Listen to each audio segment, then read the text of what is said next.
आप बात करें, हमेशा बोलते थे कि sound mind in A sound body. तो शरीर का जो मस्तिष्क के साथ लिंक है वो बहुत ही स्ट्रांग है, क्योंकि जब आप एक्सरसाइज करते हैं तो कई सारे बॉडी में हार्मोन रिलीज होते हैं, और ये हार्मोन जो है वो ब्रेन में रिलीज होते हैं। इनमें से कुछ इंपॉर्टेंट हार्मोन जो है वो नेलोटोनिन है, जिसको एंडोर्फिन्स बोलते हैं, और उसके अलावा दूसरे भी सारे हार्मोन हैं जो रिलीज होते हैं। और ये हार्मोन जो है वो ब्रेन को एक तरीके से स्ट्रांग बनाते हैं, ब्रेन की कनेक्टिविटी को बढ़ाते हैं। और रेगुलर एक्सरसाइज करने से ये पाया गया है, अगर 30 मिनट्स 5 डेज ए वीक अगर आप रेगुलर एक्सरसाइज करते हैं, तो ऐसा देखा जाता है कि आदमी का डिमेंशिया के ऊपर बहुत इम्पैक्ट है। कई सारी स्टडीज हैं जिसमें ये दिखाया गया है कि जो लोग रेगुलर फिजिकल एक्सरसाइज करते हैं उनके डिमेंशिया डिले होता है, उनकी मेमोरी इंप्रूव होती है। और ये बहुत ही इम्पोर्टेंट है कि आप जो भी एक्सरसाइज है, चाहे वो आप जिम जाते हैं, चाहे आप वॉक करते हैं, चाहे आप रन करते हैं, रेगुलर करिए, एटलीस्ट 5 डेज ए वीक, और minimum 30 minutes in A session. तो ये इम्पोर्टेंट है, और इसका काफी बड़ा इम्पैक्ट। राइट। धन्यवाद। एक इससे ही जुड़ा हुआ एक सवाल है कि अगर रेगुलर एक्सरसाइज की जाए, जैसे आपने कहा 30 minutes a day at least for 5 days a week, तो कितने दिनों में हम अपेक्षा कर सकते हैं कि अपने को उसके ये बौद्धिक इंटेलेक्चुअल बेनिफिट्स मिलने लगते हैं? वो देखिए, कोई भी बता चीज दूं कि डॉक्टर निर्मल सूर्या रेगुलर रनर है, और वो वहाँ मुंबई में मैराथन भी ऑर्गेनाइज करते हैं।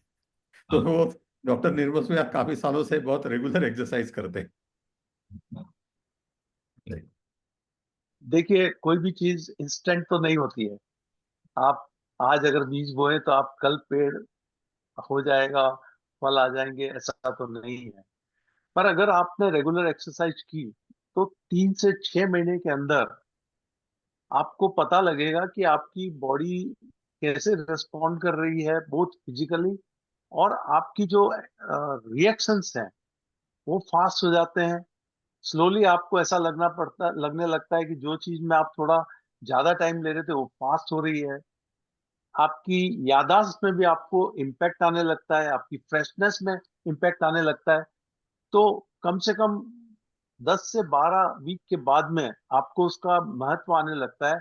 और जिस आदमी ने 6 महीना अगर रेगुलर एक्सरसाइज कर ली, और उसने अगर 1 महीना छोड़ दिया, तो उसको लगने लगता है कि उसका शरीर पहले जितना एक्टिव नहीं है, बॉडी पहले जैसी इफेक्टिव काम नहीं कर रही है। तो इंस्टेंट एक्सपेक्ट करना तो मुश्किल है, आपको रेगुलर करते रहना पड़ेगा। और मैं समझता हूँ 3 से 6 महीने में डिपेंड करता है हर आदमी का क्या कैपेसिटी है, किस स्पीड से वो काम कर रहा है, कैसे उसके हार्मोन रिएक्ट कर रहे हैं, कैसे उसका ब्रेन उसके एक्सरसाइज से रिस्पॉन्ड कर रहा है, उसके ऊपर उसका टाइमिंग और डिपेंड करेगा। Thank you so much. Doctor doctor Meshram, आप यहाँ पे हैं? ठीक है। मेरा अगला सवाल मैं पूछना चाहूंगा डॉक्टर जॉय देसाई से। डॉक्टर जॉय देसाई, नींद अपने ब्रेन के लिए कितनी महत्वपूर्ण है, अच्छी नींद लेना, ये थोड़ा बताएं। Sir, you are muted. Doctor Desai, kindly unmute कर लें। या सॉरी। तो हमारे उपस्थित सदस्यों को सबको समझना है कि जब हम सो रहे हैं ये कोई पैसिव डिस्कनेक्शन प्रोसेस नहीं है। जब हम रात को सोते हैं तो ब्रेन बहुत विचलित रूप से बहुत मेहनत कर रहा है, और नींद में ब्रेन में सारी शारीरिक बायोलॉजिकल क्रियाओं का फुल सर्विसिंग जैसा होता है। यानी जब हम सो रहे हैं तो नींद में ब्लड प्रेशर की रीऑर्गेनाइजेशन होती है, ब्लड शुगर की रीऑर्गेनाइजेशन होती है। दिन में हमने जो भी काम किया उसकी जो यादें हैं, वो यादें टेम्पररी स्टोरेज में ब्रेन में रहती हैं दिन में। वो रात को नींद के समय में टेम्पररी स्टोरेज से परमानेंट स्टोरेज में कन्वर्ट होती है। उसके लिए नींद बहुत महत्वपूर्ण है। आप जानते हैं कि जब हम दूसरे किसी भी काम में, कुटुंब में लोगों के साथ संपर्क करते हैं तो हमारे इमोशंस की बैलेंस सही होनी चाहिए। तो इमोशनल रीऑर्गेनाइजेशन भी नींद का एक अंश है। रेम स्लीप उस रेम स्लीप में होता है, रैपिड आई मूवमेंट स्लीप में होता है। और 10 साल पहले अब नई शोध हुई है, ये दिखाती है कि जब हम सो रहे हैं तो ब्रेन में एक क्लीनिंग मशीन है, यानी ब्रेन में एक सिस्टम है जिसको ग्लिम्फेटिक सिस्टम कहते हैं। वो ब्रेन की सफाई कर रहा है, ब्रेन एक्सपैंड होता है और दिन के कार्यों में जो पदार्थ इकट्ठे होते हैं जो ब्रेन को हानिकारक बन सकते हैं, अगर वो ब्रेन से साफ न हो, तो उनकी सफाई नींद में होती है ग्लिम्फेटिक्स द्वारा। और ये दिन में जब हम जागते हैं तब ये ग्लिम्फेटिक्स काम नहीं करती। तो अगर नींद की सारी क्षमताओं को हमें शारीरिक स्वास्थ्य के लिए उपलब्ध करना है, तो 7 से 8 घंटे की नींद, वो भी सही समय पे। और ब्रेन चाहती है सोना, शरीर चाहता है सोना सूर्यास्त से 4 घंटे बाद, यानी 10:30-11 बजे तक। और जागना चाहता है सूर्योदय के साथ 6:30 या 7 बजे तक। अगर ये टाइमिंग भी अगर सही न हो, तो क्योंकि सारे अंगों में बायोलॉजिकल घड़ियां होती है, ये घड़ियां कंफ्यूज रहती, तो ये रेस्टोरेशन सही नहीं होता है। तो इस इस नींद की क्षमता जो है कि स्वास्थ्य को सुधारे, उन क्षमताओं को उपलब्ध करना है, तो हमें 7-8 घंटे की नींद सही समय पे और बिना किसी नींद की बीमारी के। और नींद की बीमारियां कई हैं, उसमें से एक बीमारी है स्लीप एप्निया, जिसमें नींद में बार बार सांसें कमजोर या रुकी हुई चलती हैं। तो नींद की बीमारियों को ट्रीट करना है। अगर नींद में टांगे चलती हैं तो उसको रेस्टलेस लेग्स कहते हैं, उसकी इस प्रकार की बीमारी का इलाज करवाना है किसी स्लीप स्पेशलिस्ट से।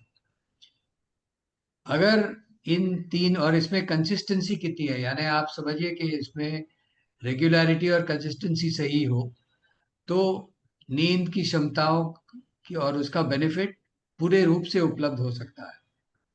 मैं तो मानता हूं कि जैसे आप खुराक और डाइट पे ध्यान देते हैं, एक्सरसाइज पे ध्यान देते हैं, और मन का संतुलन यानी मेंटल बैलेंस उस पे ध्यान देते हैं, उतना ही महत्वपूर्ण नींद पे ध्यान देना जरूरी है।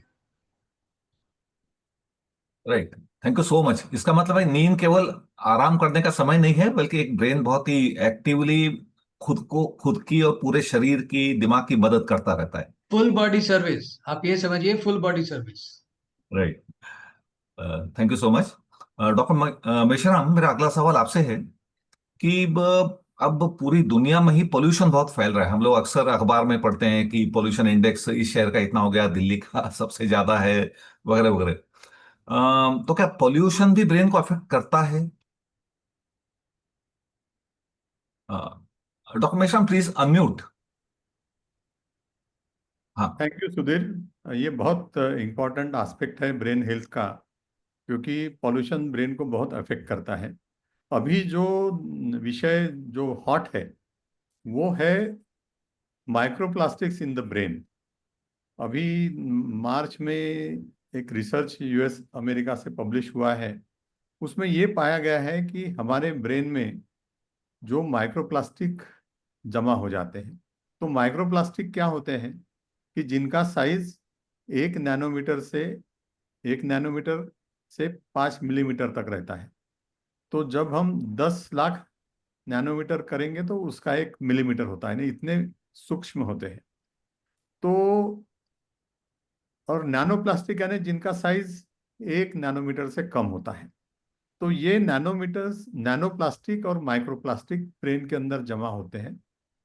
और ये फिर ब्रेन में कहाँ से आते हैं? तो ये जमीन से आते हैं, पानी से आते हैं, अपने खाने से आते हैं और हवा से आते हैं। हम सांस लेते हैं तो उसमें से कुछ प्लास्टिक के जो पार्टिकल्स है वो आते हैं। फिर स्किन से भी आ सकते हैं, जमीन से आते हैं।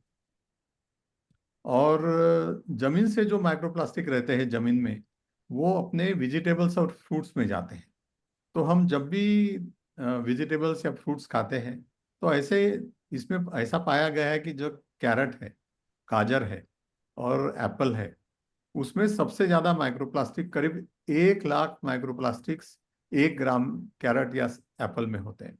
तो ये जब हम खाएंगे तो हमारे बॉडी में जाएंगे। फिर हम जब पानी पीते हैं तो जैसे 1 लीटर हमने पानी पिया प्लास्टिक बॉटल से, तो 2,40,000 माइक्रोप्लास्टिक हमारे बॉडी में एंटर होते हैं। इतना ज़्यादा प्रमाण है। फिर हम स्किन में कुछ क्रीम लगाते हैं या लिपस्टिक लगाते हैं, तो उसमें से भी माइक्रोप्लास्टिक बॉडी में जाते हैं। टूथपेस्ट से माइक्रोप्लास्टिक बॉडी में जाते हैं। तो ये सब बॉडी में जाने के बाद में जो विविध ऑर्गन है, जैसे लीवर है, किडनी है और ब्रेन है, उसमें जमा हो जाते हैं। मगर लीवर और किडनी के कंपैरिजन में करीब 20 से 30 गुना ज्यादा माइक्रोप्लास्टिक ब्रेन में जमा हो जाते हैं। और ये जो प्रोसेस है, इसमें ये स्टडी में ये पाया गया है कि जब 2016 के में जो जिन नॉर्मल लोगों की जिनकी डेथ हुई, उनका ब्रेन स्टडी किया, और जो 2024 में जिनकी मृत्यु हुई उनका ब्रेन स्टडी किया, तो ये पता चला कि 2016 की कंपैरिजन में 2024 वाले ब्रेन में 50% ज्यादा माइक्रोप्लास्टिक जमा हो गए। उसके बाद में जब डिमेंशिया जिनको है, उनका ब्रेन जब स्टडी किया नॉर्मल से, तो डिमेंशिया के पेशेंट्स के ब्रेन में 10 से 20 गुना ज्यादा माइक्रोप्लास्टिक जमा है। यानी फिर ऐसा निष्कर्ष निकलता है कि ये माइक्रोप्लास्टिक जमा होने से डिमेंशिया जैसी बीमारियां हो सकती है, पार्किंसन डिसीज जैसी बीमारियां हो सकती है। फिर जो स्ट्रोक है, उनके जो ब्लड वेसल स्टडी किए जिनको स्ट्रोक होता है, और अब स्ट्रोक के कारण हम कैरोटिड एंडोक्टोमी करते हैं तो थोड़ा प्लाक निकालते हैं, तो उसमें कोलेस्ट्रॉल के साथ साथ ये भी देखा गया है कि माइक्रोप्लास्टिक जमा है। और जो स्मॉल ब्लड वेसल्स है उसमें माइक्रोप्लास्टिक जमा है। तो ये जो माइक्रोप्लास्टिक अपने बॉडी में, ब्रेन में जाते हैं, तो ये काफ़ी गड़बड़ करते हैं और वो ब्रेन हेल्थ पे काफ़ी अफेक्ट करते हैं।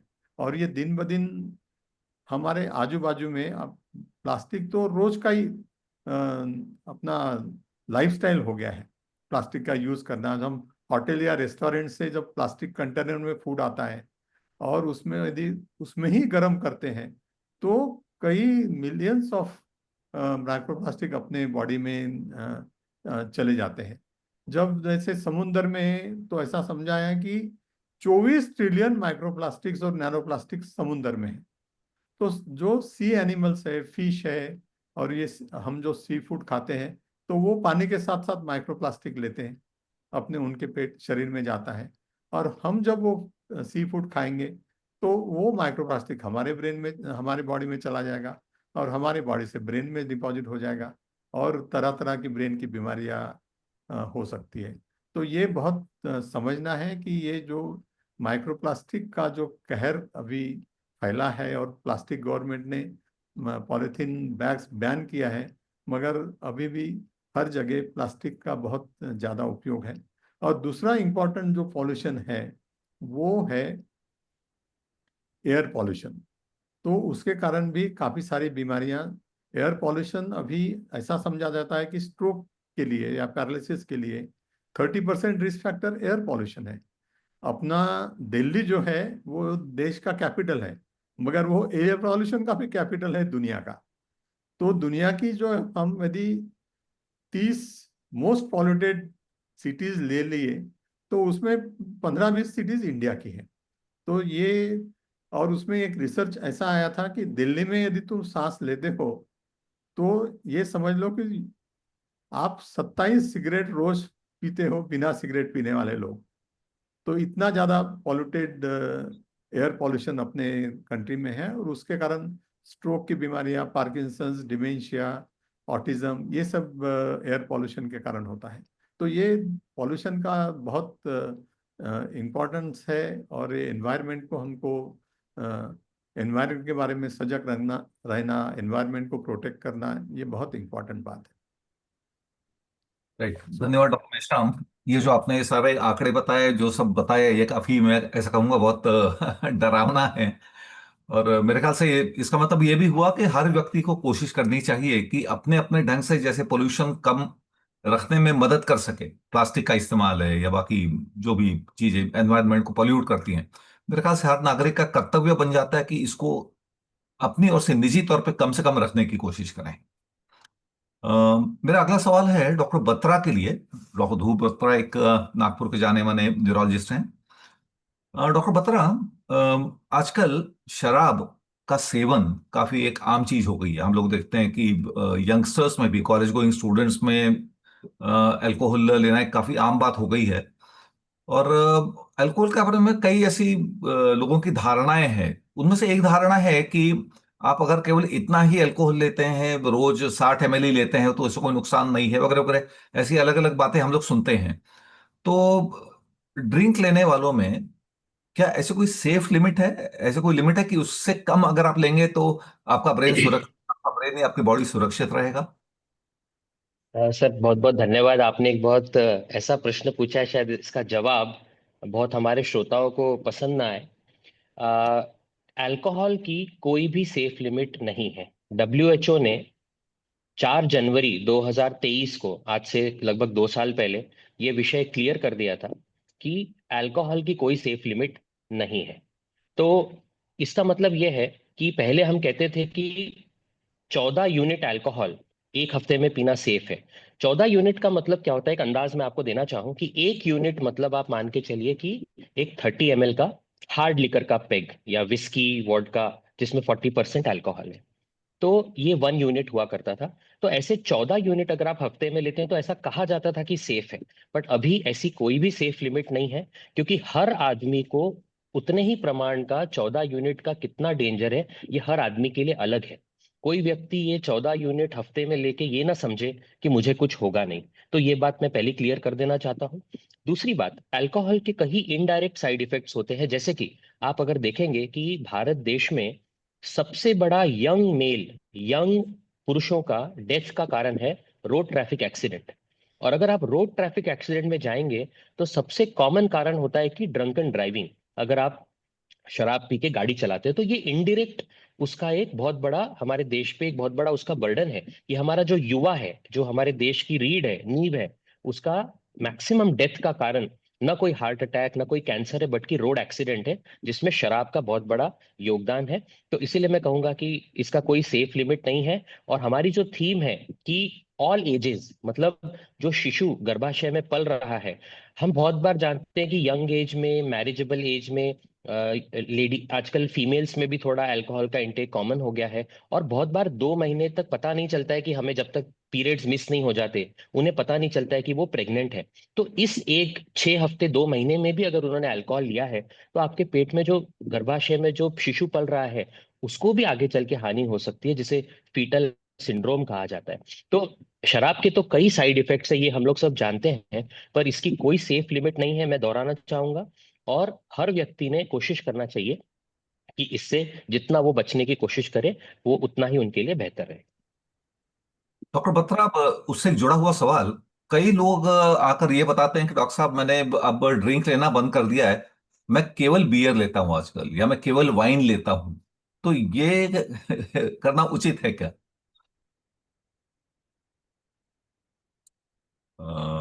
डॉक्टर बत्रा, आपसे सवाल पूछा था मैंने कॉर्लरी कि आर यू म्यूटेड? आपकी आवाज नहीं आ रही डॉक्टर बत्रा। सर वो क्वेश्चन के टाइम आई थिंक थोड़ा पॉज आ गया आपने था। कुड सवाल यू सुना रिपीट मेरा? द, नहीं sir, could you repeat the question just once? I think उस समय ओके। कुछ ऑडियो में, यस। मैं कह रहा था कई नियमित शराब लेने वाले लोग अपने पास ट्रीटमेंट के दौरान आते हैं और बोलते हैं डॉक्टर साहब मैंने अब शराब बंद कर दी। आजकल मैं जी केवल बियर लेता हूँ या केवल वाइन लेता हूँ।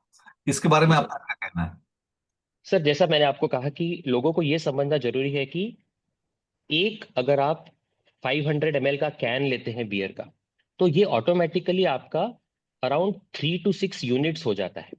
तो अगर आप ऐसे 2-3 कैन ले रहे हैं हफ्ते में, तो आप तो ऐसे भी डेंजर लिमिट जो WHO ने पहले प्रिस्क्राइब की थी उसके ऊपर जा रहे हैं। क्योंकि बियर में प्रॉब्लम होता है कि आप क्वांटिटी ज्यादा लेते हैं, भले ही उसमें परसेंटेज ऑफ अल्कोहल कम हो, but the quantity is more. Same is for wine sir. अगर आप पूरी एक बॉटल वाइन देखें तो उसको हम लोग 21 यूनिट्स कहते हैं। तो अगर आप समझो 2 ग्लासेस भी ले रहे हैं एक टाइम में, तो आप हफ्ते भर में या महीने भर में आप सेफ लिमिट को क्रॉस कर रहे हैं। But again there is no safe limit. तो इसीलिए उनके लिए मेरा यही मैसेज है कि जितना पॉसिबल हो कम से कम या फिर ओकेशनल या सोशल इसमें ही लिमिट करें, क्योंकि उसका कोई सेफ डोज नहीं है। राइट। तो बेसिकली शराब हानिकारक है, भले वो बियर में हो या वाइन में हो या विस्की जी में। जी नहीं। सर, जी यस सर। अब मैं बढ़ता हूँ डॉक्टर निर्मल सूर्या की तरफ। डॉक्टर सूर्या, ऐसा अक्सर पढ़ने में आता है कि अगर आप ज्यादा इंटेलेक्चुअल या बौद्धिक एक्टिविटी करते हैं, पजल सॉल्व करना वगैरह वगैरह, तो उससे ब्रेन ज्यादा यंग रहता है। तो क्या ये सच है? Sir kindly unmute your self. Yes, sorry. तो आपने ये जो सवाल पूछा है, बहुत सारे लोग पजल करते हैं, एक्टिविटी करते हैं, और ये डेफिनेटली ब्रेन को यंग रखता है। क्यों यंग रखता है? क्योंकि इससे आप अपने ब्रेन के कई सारे न्यूरॉन को स्टिमुलेट करते हैं। इसके तीन कारण हैं। एक तो होता है साइनेप्टिक कनेक्शंस जो होते हैं, नई नई पजल करने से उनमें स्ट्रेंथ बढ़ती है। दूसरा जो न्यूरोप्लास्टिसिटी है, जो ब्रेन जो मॉड्यूलेट होता है, वो इम्प्रूव होती है। और तीसरा आपका जो कॉग्निटिव रिजर्व है, जो आपकी एफडी ब्रेन में पड़ी है, आप उसको चैलेंज कर रहे हैं। तो नई नई पजल करने से या नई जो मेमोरी को चैलेंज देने से ब्रेन के जो वायर्स हैं, कनेक्शन जो हैं, वो इम्प्रूव होते हैं। और वो जो नए कनेक्शन नए एरिया में डेवलप होते हैं, जो आपने कभी यूज नहीं किया है। लेकिन क्या होता है, लोग जैसे सुडोकू चालू किया, तो वो एक ही लेवल पे उसको करते रहेंगे। तो आप एक ही चीज अगर बार बार करते रहेंगे, तो वो आप ब्रेन को चैलेंज नहीं कर रहे हैं। इसका मतलब यह है कि आपको वो आपका फिर एक स्पाइनल लेवल पे चालू हो जाता है, तो ब्रेन ऑटोमेटिक करता है। आप चैलेंज करिए। यानी कि आप आज, अगर आप आज ने सुडोकू खेला है, तो कल और कुछ एक्टिविटी कीजिए। कभी तीसरे दिन कुछ और गेम खेलिए, चौथे दिन कुछ म्यूजिक करिए, पांचवें दिन कुछ डांस करिए। तो डिफरेंट एक्टिविटीज करने से आपका आप ब्रेन को चैलेंज कर रहे हैं। और जितना आप उसको चैलेंज करेंगे, उतने नए नेटवर्क तैयार होंगे, नए कनेक्शन बनेंगे। ऐसा ही है, आप जैसे एक मैरिज में गए, सेम लोगों को मिले, लेकिन आप 6 फंक्शन में गए और डिफरेंट लोगों को मिले, तो हर जगह आपका डिफरेंट नेटवर्क होगा, आपकी रीच बढ़ेगी। सेम वे आप ब्रेन में डिफरेंट नेटवर्क को डिफरेंट एक्टिविटी से कनेक्ट करते हैं, और फिर वो आपस में कनेक्ट होते हैं। उसकी वजह से आपका ब्रेन यंग होता है या एक्टिव रहता है। जो मल्टीटास्किंग है वो आप कर पाते हैं, और मेमोरी इंप्रूव होती है। राइट। एक मेरे दिमाग में कुतूहल होता है कि जैसे ठीक है, आपने अच्छी मेंटली स्टिमुलेटिंग एक्टिविटी की। अब क्वांटम वाइज कितनी करनी चाहिए? यानी रोज अगर मैं एक क्रॉसवर्ड पजल सॉल्व करूं तो क्या वो काफी है कि इसे कुछ ज्यादा करना पड़ेगा? देखिए, ये ऐसा तो है नहीं कि आप 6 6 घंटा बैठ के आप करो, लेकिन ऐसा माना गया है कि 30 से 40 45 मिनट, कम से कम 3 से 5 दिन सप्ताह में, अगर आप अपने ब्रेन को इस तरीके की एक्टिविटीज करते हैं, तो उससे ब्रेन के कनेक्शन डेफिनेटली रेगुलर बेसिस पे होते हैं। और again mind you, same level पे सेम एक्टिविटी नहीं करनी है। आपने एक एक्टिविटी की, उसको आप नेक्स्ट टाइम दूसरी एक्टिविटी करिए, ताकि different part of the brain challenge. Right. कहीं मैंने पढ़ा था कि अगर आप थोड़ा कुछ स्टिमुलेटिंग रीडिंग भी करते हैं, नॉन फिक्शन खास करके, तो जहां थोड़ा सोचना पड़े, तो उससे भी यही असर होता है क्या? क्योंकि बहुत सारे लोग हैं जो रीडिंग के तो शौकीन है, लेकिन क्रॉसवर्ड पजल्स वगैरह they can't come down to it. तो जैसे रीडिंग है, लैंग्वेज लर्निंग है, आप डिफरेंट लैंग्वेज कर रहे हैं, डिफरेंट काइंड ऑफ रीडिंग कर रहे हैं, तो उससे भी नए कनेक्शन डेवलप होते हैं। क्योंकि रीडिंग, राइटिंग, म्यूजिक, गेम, इसमें different part of the brain active होता है, सेम ब्रेन एक्टिव नहीं होता है। तो आप जैसे जैसे different part of connection, different part of brain को एक्टिविटी करेंगे, उससे आपका ब्रेन ज्यादा एक्टिव होगा। और लैंग्वेज लर्निंग करना, डिफरेंट लैंग्वेज, म्यूजिक लर्निंग करना मैंने कभी नहीं किया, और मैं आज जाके पियानो सीखना चालू करता हूँ, या मैं जाके तबला बजाना चालू करता हूँ, तो ये एक चैलेंज होता है। इसी तरह बुक्स जो है, डिफरेंट काइंड ऑफ बुक्स आप पढ़ते हैं, सोचते हैं या लिखते हैं उसके साथ में, तो दो डेफिनेटली आपके ब्रेन को चैलेंज कर रहे हैं। और पढ़ने के अलावा उसको आप, जो पजल्स है या जो उसमें डिफरेंट काइंड ऑफ क्वेश्चंस आते हैं पढ़ने में, अगर आप उनको सॉल्व करते हैं, तो उससे और आपका ब्रेन जो है एक्टिव होता है। राइट, थैंक यू तो सो मच। हाँ सुधीर। हाँ डॉक्टर मेश्राम, हम लोग थोड़ा वातावरण प्रदूषण वगैरह इसके बारे में बात कर रहे थे। नहीं, अ, अभी थोड़ा सा अपन दूसरी बात करते ना। हाँ। तो अभी जब ये ब्रेन की पिलर की बात आ गई है, और डॉक्टर निर्मल सूर्या ने बात की है कि अ, अपनों ब्रेन को हमेशा एक्टिव रखना और बहुत सारी हॉबीज में इन्वॉल्व करना, तो हम हमेशा बताते हैं कि आपका जो रेगुलर रोज का टाइम है, तो 80%, 70 से 80% टाइम तुम तुम्हारे प्रोफेशन को दो, और 20 से 30% टाइम तुम तुम्हारे हॉबीज के लिए डेवलप करो, यानी हॉबीज के लिए स्पेंड करो जो तुमको अच्छा लगता है। म्यूजिक है, गेम्स है, खेलना है, मूवी देखना है, गाना गाना है, पढ़ना है, ड्राइंग करना है। अब मैं ये बता दूं कि डॉक्टर सुधीर भावे की मदर ने 87 साल में बोला कि मुझे एक ड्राइंग की कॉपी और कलर लाके दो, मुझे ड्राइंग करना है। और वो उन्होंने ड्राइंग करके बहुत अच्छा अपना टाइम स्पेंड किया, और बहुत अच्छी एक्टिविटी की, और बहुत अच्छे ड्राइंग किए। तो अभी ये जो डिफरेंट पिलर्स है ब्रेन के, exercise, mental and physical, sleep, diet, staying away from, यानी जो गलत आदतें हैं उनसे दूर रहना, उसका इम्पोर्टेंट ये भी एस्पेक्ट है कि सोशल कनेक्टिविटी। तो सोशल कनेक्टिविटी का क्या इम्पोर्टेंस है, तो डॉक्टर सुधीर हमारे साथ है। तो और सोशल कनेक्टिविटी और म्यूजिक का ब्रेन हेल्थ में क्या है, उसके बारे में भी डॉक्टर सुधीर भावे हमको जरा बताएंगे। सोशल कनेक्टिविटी आपने कहा, यानी दूसरे लोगों से जुड़े रहना, अपने दोस्तों में, परिवार वालों में, रिश्तेदारों में, इनसे जुड़ा रहना, इनसे रेगुलरली आपका संवाद हो रहा है, डिस्कशन, कम्युनिकेशन हो रहा है। इसके काफी सारे फायदे हैं और ये ब्रेन के लिए फायदेमंद है। मेरे ख्याल से कई लोगों ने पढ़ा होगा कि डिमेंशिया आगे ढकेलने के लिए या टालने के लिए जितना सोशली कनेक्टेड रहेंगे उतना बेहतर होगा। सोशल सोशली कनेक्टेड रहना अपनी ब्रेन को बहुत अलग अलग तरह से फायदे करवा देता है।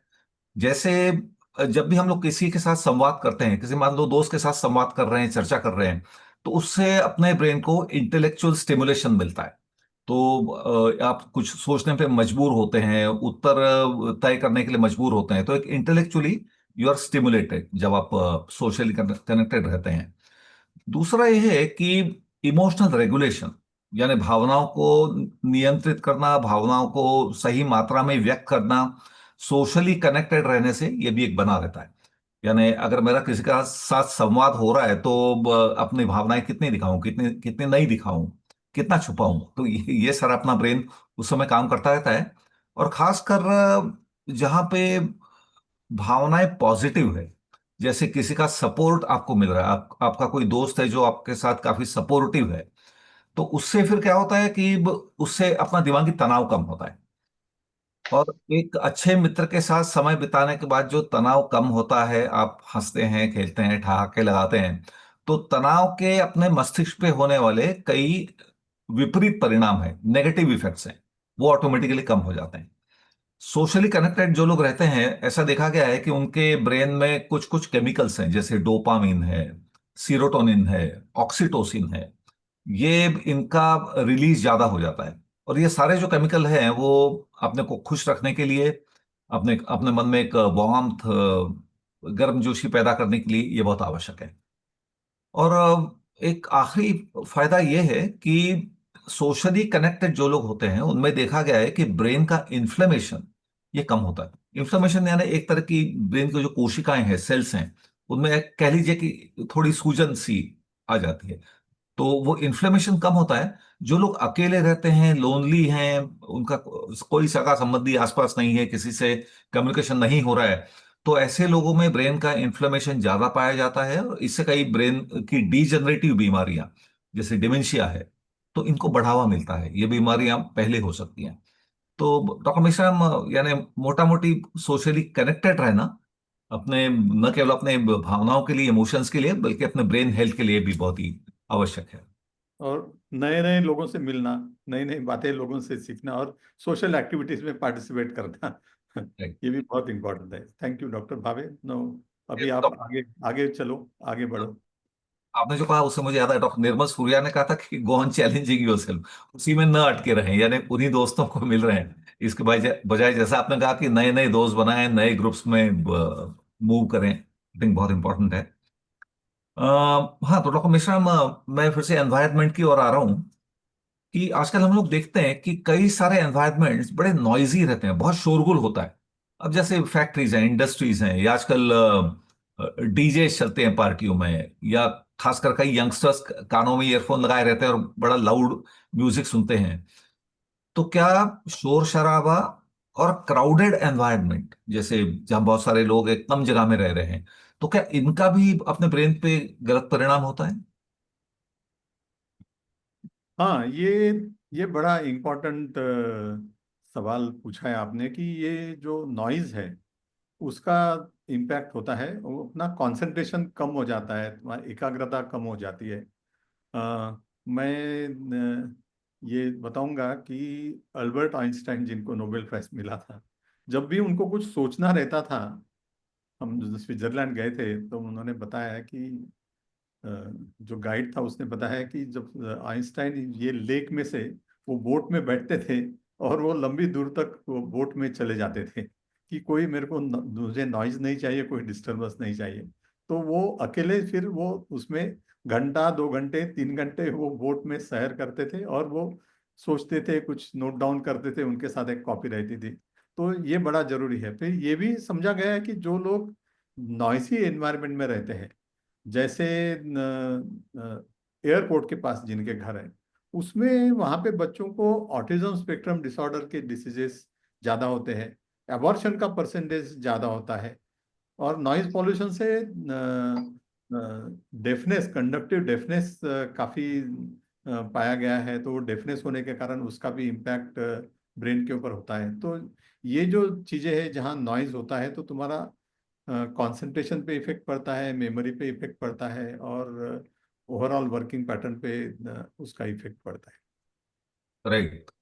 ओवर क्राउडिंग का भी इससे कुछ संबंध है ब्रेन हेल्थ से? जैसे बंबई में कम जगह में बहुत बहुत लोग एक साथ रह रहे हैं, तो इससे कुछ फर्क पड़ता है क्या ब्रेन हेल्थ पे? अभी बॉम्बे में जो लोग अभी रह रहे हैं, अभी तो हमारे मित्र हैं, डॉक्टर सूर्या है और डॉक्टर जय देसाई है। उनका क्या अनुभव है बम्बई के एनवायरनमेंट के बारे में, उनको क्या लगता है, तो उनसे ही जानते हैं कि क्राउड है तो उनका क्या इम्पैक्ट होता है। हमें तो क्राउड पसंद नहीं आया। मैं कुछ साल बम्बई में था और उसके बाद मैं नागपुर चला गया। तो डॉक्टर निर्मल सूर्या, आपको क्या लगता है? देखिए, डेफिनेटली क्राउडिंग मतलब pollution, noise pollution, other pollution, और हर चीज के लिए स्ट्रगल। बॉम्बे की life is a stress life. तो ओवरऑल आप जिस एनवायरनमेंट में, आप जैसे घर में रहते हैं, आपके लिए स्पेस होती है। बॉम्बे में ऐसे कई लोग हैं जिनको 150 200 स्क्वायर फीट का घर है, जिसमें 6 6 लोग रह रहे हैं। तो वो एक प्राइवेसी नहीं, एक इंडिपेंडेंसी नहीं, हर चीज उनका दिमाग उसमें रहता है। तो overall overcrowding is going to affect indirectly as well as directly, क्योंकि आपकी लाइफस्टाइल के ऊपर इम्पैक्ट आता है। आपकी दूसरी सारी चीजें पॉल्यूटेड होती है। घर में अगर आप 200 स्क्वायर फीट की जगह में 5 से 6 लोग रह रहे हैं, तो एयर कौन सी आप ले रहे हैं उसके ऊपर इफेक्ट आता है। स्मेल्स क्या हो रही है, हर चीज आपको अफेक्ट कर रही है। अच्छा, आप लोग नागपुर में बंगले में रहते हैं तो किचन कहीं और है, टॉयलेट कहीं और है, आपका बेडरूम ऊपर है, जो कंपेरेटिवली ज्यादा एरी है, फ्रेश एयर आती है। यहाँ पे तो मोस्ट ऑफ द टाइम खिड़कियां बंद रहती है, एसी चालू रहता है, तो उसका भी एक इम्पैक्ट होता है। तो ये सारी चीजें डेफिनेटली अफेक्ट करती है। एक आप जो है विलेज में रहते हैं, स्ट्रेस डेफिनेटली कम होता है, फ्रेश एयर होती है, हर चीज में फूड आपको फ्रेश मिलता है। बॉम्बे में फ्रूट भी लाना है तो लंबे जाना पड़ता है, वेजिटेबल कहाँ से आती है। तो ये सारी चीजें ओवरऑल आपकी लाइफस्टाइल को इम्पेक्ट करती है। जॉय उसमें कुछ और ऐड करना चाहे तो he can add on that. नींद भी वो कम होती है बॉम्बे जैसी जगह में। तो दूसरा मामला ग्रीनरी का है, क्योंकि इतनी क्राउडेड जगह में इतनी सारी इमारतें बनी पड़ी हैं कि नेचुरल ग्रीनरी है नहीं, पेड़ पौधे कम हैं, तो air quality is also poorer because there is no greenery. ये आप जानते हो कि ग्रीनरी यानी टेम्परेचर कम होना, वातावरण का टेम्परेचर कम होता है और हवा साफ होती है, क्योंकि it's taking up carbon dioxide, giving out oxygen. और ये बम्बई का जो सिलसिला है कि हर जगह नई इमारतें बना दो, इमारतें बनती हैं, लोग रहने आते हैं, लेकिन ग्रीनरी तो है नहीं। जितनी ग्रीनरी है वो एकदम बहुत छोटे छोटे पैचेस, बहुत कम जगह पे हैं। इसीलिए टेम्परेचर, क्राउडिंग, ड्रेनेज ड्रेनेज खराब हो जा रहा है। तो आप जानते हैं कि हर वक्त जब बारिशें आती हैं, जैसे कि अब 2 दिन बारिश हुई है, तो सारी काफ़ी जगहों पे वाटर लॉगिंग हो जाती है। तो उस वाटर लॉगिंग के कारण वाटर लॉगिंग से संबंधित बीमारियां फैलती हैं, जैसे लेप्टोस्पायरोसिस। सो सेहत के लिए, दिमागी सेहत और शारीरिक सेहत के लिए, तो ये इस तरह की सिविक डेवलपमेंट में भी कोई संतुलन और बैलेंस चाहिए, ताकि जब हम बिल्डिंग्स बनाएं तो बिल्डिंग्स में कोई clean water body, drainage system और कहीं ना कहीं सम ग्रीनरी साथ में हो। धन्यवाद डॉक्टर सूर्या। मैं फिर से आपकी ओर मुड़ता हूं। हमने कुछ देर पहले मेंटल एक्सरसाइजेस की बात की, उससे हम लोग थोड़ा फिजिकल एक्सरसाइज की ओर आते हैं कि कई लोग कहते हैं कि मैं रोज मॉर्निंग वॉक को जाता हूं, इससे मेरा ब्रेन यंग रहेगा। तो क्या केवल वॉक काफी है कि हमको और कुछ ज्यादा विगरस एक्सरसाइज करनी चाहिए ब्रेन की मदद करने के लिए? देखिए, ओवरऑल वॉक इज गुड। जो मैंने आपको बताया कि 30 मिनट्स 5 डेज अ वीक। लेकिन कई बार क्या हो जाता है कि आप एक चीज एक्टिविटी करते हैं तो वो एक्टिविटी एक बॉडी की ऑटोमेटिक सिस्टम में आ जाती है। जैसे आप अपने घर में किचन में जाते हैं या रात को 2 बजे नींद में से उठ के टॉयलेट में जाते हैं, वो एक ऑटोमेटिक होता है। यही अगर आपको दूसरी जगह जाना हो जहाँ आपको ढूंढना पड़ता है, जहाँ आपको एक डिफरेंट रूट लेना पड़ता है, तो मैं ऐसा समझता हूँ कि आदमी ने वॉक करना चाहिए। जैसे 3 दिन वॉक किया, 2 दिन जिम गए, एक दिन साइकिल की। सो एक्टिविटी वही होगी फिजिकल, बट डिफरेंट एक्टिविटी होगी जिससे आपका ब्रेन को थोड़ा चैलेंज मिलेगा। और इन सब से करने से नॉट ओनली सिर्फ वॉक किया तो आपका सिर्फ पाँव का एक्सरसाइज हो रहा है, जिम अगर आपने किया तो आप जहां जहां का एक्सरसाइज कर रहे हैं वो एक्सरसाइज हो रहा है। तो ये एक डिफरेंट पूरा बॉडी का भी एक्सरसाइज सिस्टम होगा और वो डेफिनेटली बेटर होगा। लेकिन इसका मतलब ये नहीं है कि आप वॉक बंद कर दो। अगर आपका वॉक चालू है, you have been doing it for year, continue that because that is good for heart and other part of your. Right. के साथ साथ आई थिंक मेरे ख्याल से कुछ कुछ लोगों की एक्सरसाइज का पैटर्न जो है, वो जब हमारे यहाँ पेशेंट आते हैं तो वो बोलते हैं कि नहीं भी घुटनों में दर्द होता है, वॉक नहीं कर सकते। उनको बोलो एक्सरसाइज करो, नहीं कर सकते। हम उनको बोलते हैं कि एक्सरसाइज करना है तो स्टैटिक साइकिलिंग करो, को कहीं जाना नहीं है, घुटने भी ठीक रहेंगे, सेहत भी ठीक। जिनको कुछ कुछ लोगों को स्विमिंग करना है, अब स्विमिंग करते कुछ कुछ, उनका पहला ये है कि स्विमिंग करना है। तो कुछ कुछ लोगों को रनिंग करना है, निर्मल रनिंग करता है, हमारे फ्रेंड्स डॉक्टर सुधीर कोठारी रोज रनिंग करते हैं। तो जिनको रनिंग करना है, जिनका जो एडॉप्टेड या जिनकी जो लाइकिंग है, उस हिसाब से एक्सरसाइज कर सकते हैं। नहीं, अभी राइट। मैंने पिछले 1 साल से रनिंग के साथ वॉकिंग के साथ जिम ऐड किया, जो मैं पहले नहीं करता हूँ। आई am definitely feeling better than before. तो मैं ऐसा समझता हूँ, कभी कभी साइकिलिंग भी करता हूँ स्टडी, तो I am definitely better feeling than before. तो ऐसा मेरे को लगता है कि आदमी ने बीच बीच में एक दिन कहीं, अच्छा वॉक में भी आप अगर एक घर के बाहर ही वॉक कर रहे हैं, उसको भी आप डिफरेंट जगह करो। एक दिन वर्ली सी फेस पे चले गए, एक दिन आप बीकेसी में चले गए, एक दिन पीडीपी में चले गए। तो डिफरेंट एनवायरमेंट, डिफरेंट सिचुएशन, तो ये करने से ब्रेन को थोड़ा चैलेंज आता है। राइट। डॉक्टर सूर्या, इससे ही जुड़ा हुआ एक सवाल कि अगर नियमित हम लोग एक्सरसाइज करते हैं तो क्या उससे ब्रेन में आगे की उम्र में जो गिरावट आने लगती है या डिमेंशिया जैसी बीमारियां होती है, स्मृति भ्रंश हो जाता है, तो क्या ये बीमारियां भी प्रिवेंट हो सकती हैं एक्सरसाइज से? डेफिनेट एविडेंस है कि regular exercise 5 days a week, 30 minutes पर टाइम, का लॉन्ग टर्म डिमेंशिया के ऊपर इम्पैक्ट है। मतलब जो लोगों ने रेगुलर एक्सरसाइज करते हैं उनके अंदर डिमेंशिया 40 to 50% कम पाया गया as compare to those who are not doing. तो एक्सरसाइज का इम्पैक्ट डिमेंशिया पे लॉन्ग टर्म 100% है और रेगुलर एक्सरसाइज करनी चाहिए। इसके कई सारे फैक्टर भी हो सकते हैं, आपका ओबेसिटी, डायबिटीज, ब्लड प्रेशर और ये सारी कोलेस्ट्रॉल, इनका भी वॉक के साथ लिंक होता है। तो मल्टीपल फैक्टर साथ में काम करते हैं, but yes, evidence is there. कुछ लोग जो है एरोबिक एक्सरसाइज करते हैं, which also is been very useful. तो आप एक्टिविटी कोई भी करें, रेगुलर करें, एटलीस्ट 5 days a वीक करें। राइट। डॉक्टर देसाई, अब चूंकि डिमेंशिया की बात निकली है तो थोड़ा नींद और डिमेंशिया, इनके बारे में थोड़ा जानना चाहूंगा कि क्या अच्छी नींद लेना भी अपने बौद्धिक गिरावट को या डिमेंशिया को टाल सकता है? बिल्कुल। आई मीन ये तो पिछले 10 सालों में एक्सप्लोसिव रिसर्च निकली है कि अगर आप देखें तो सारी दुनिया में जो लोग 5 घंटों से कम सोते हैं लगातार रेगुलर बेसिस पे अपनी 50s और 60s की उम्रों में, यानी 5th और 6th डिकेड में, तो उन लोगों को जब 17 और 7th और 8th डिकेड का समय आता है तो डिमेंशिया का रिस्क 30 से 35 गुना, 35% रिस्क ज्यादा है। That mean 35% higher risk of developing dementia just by not sleeping enough. शुरुआत में मैंने बात की थी कि नींद की संख्या, क्वालिटी और समय, ये तीनों उतने ही महत्वपूर्ण हैं।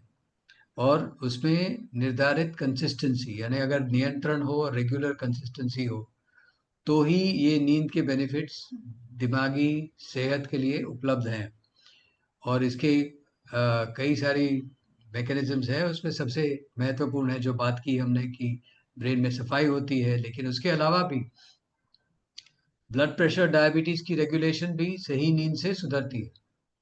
और ये समझना कि अगर हम सही संख्या में सो रहे हैं और सही क्वालिटी से नींद ले रहे हैं तो उससे ब्लड प्रेशर भी रेगुलेट होता है। ये तो हमारी न्यूरोसाइंस समझिए जस्ट 4-5 सालों पहले, और बहुत उम्दा क्वालिटी की नई रिसर्च ये दिखाती है कि ब्लड प्रेशर की रेगुलेशन भी ब्रेन के कुछ नेटवर्क से होती है। ब्रेन में 2 अंग हैं, एमिगडाला और इंसुला।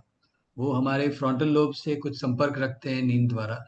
नींद के समय में डीप स्लीप, जब N3 डीप स्लीप होती है, तब इन दोनों अंशों की एक्टिविटी के कारण डायस्टोलिक और सिस्टोलिक प्रेशर कम हो जाता है।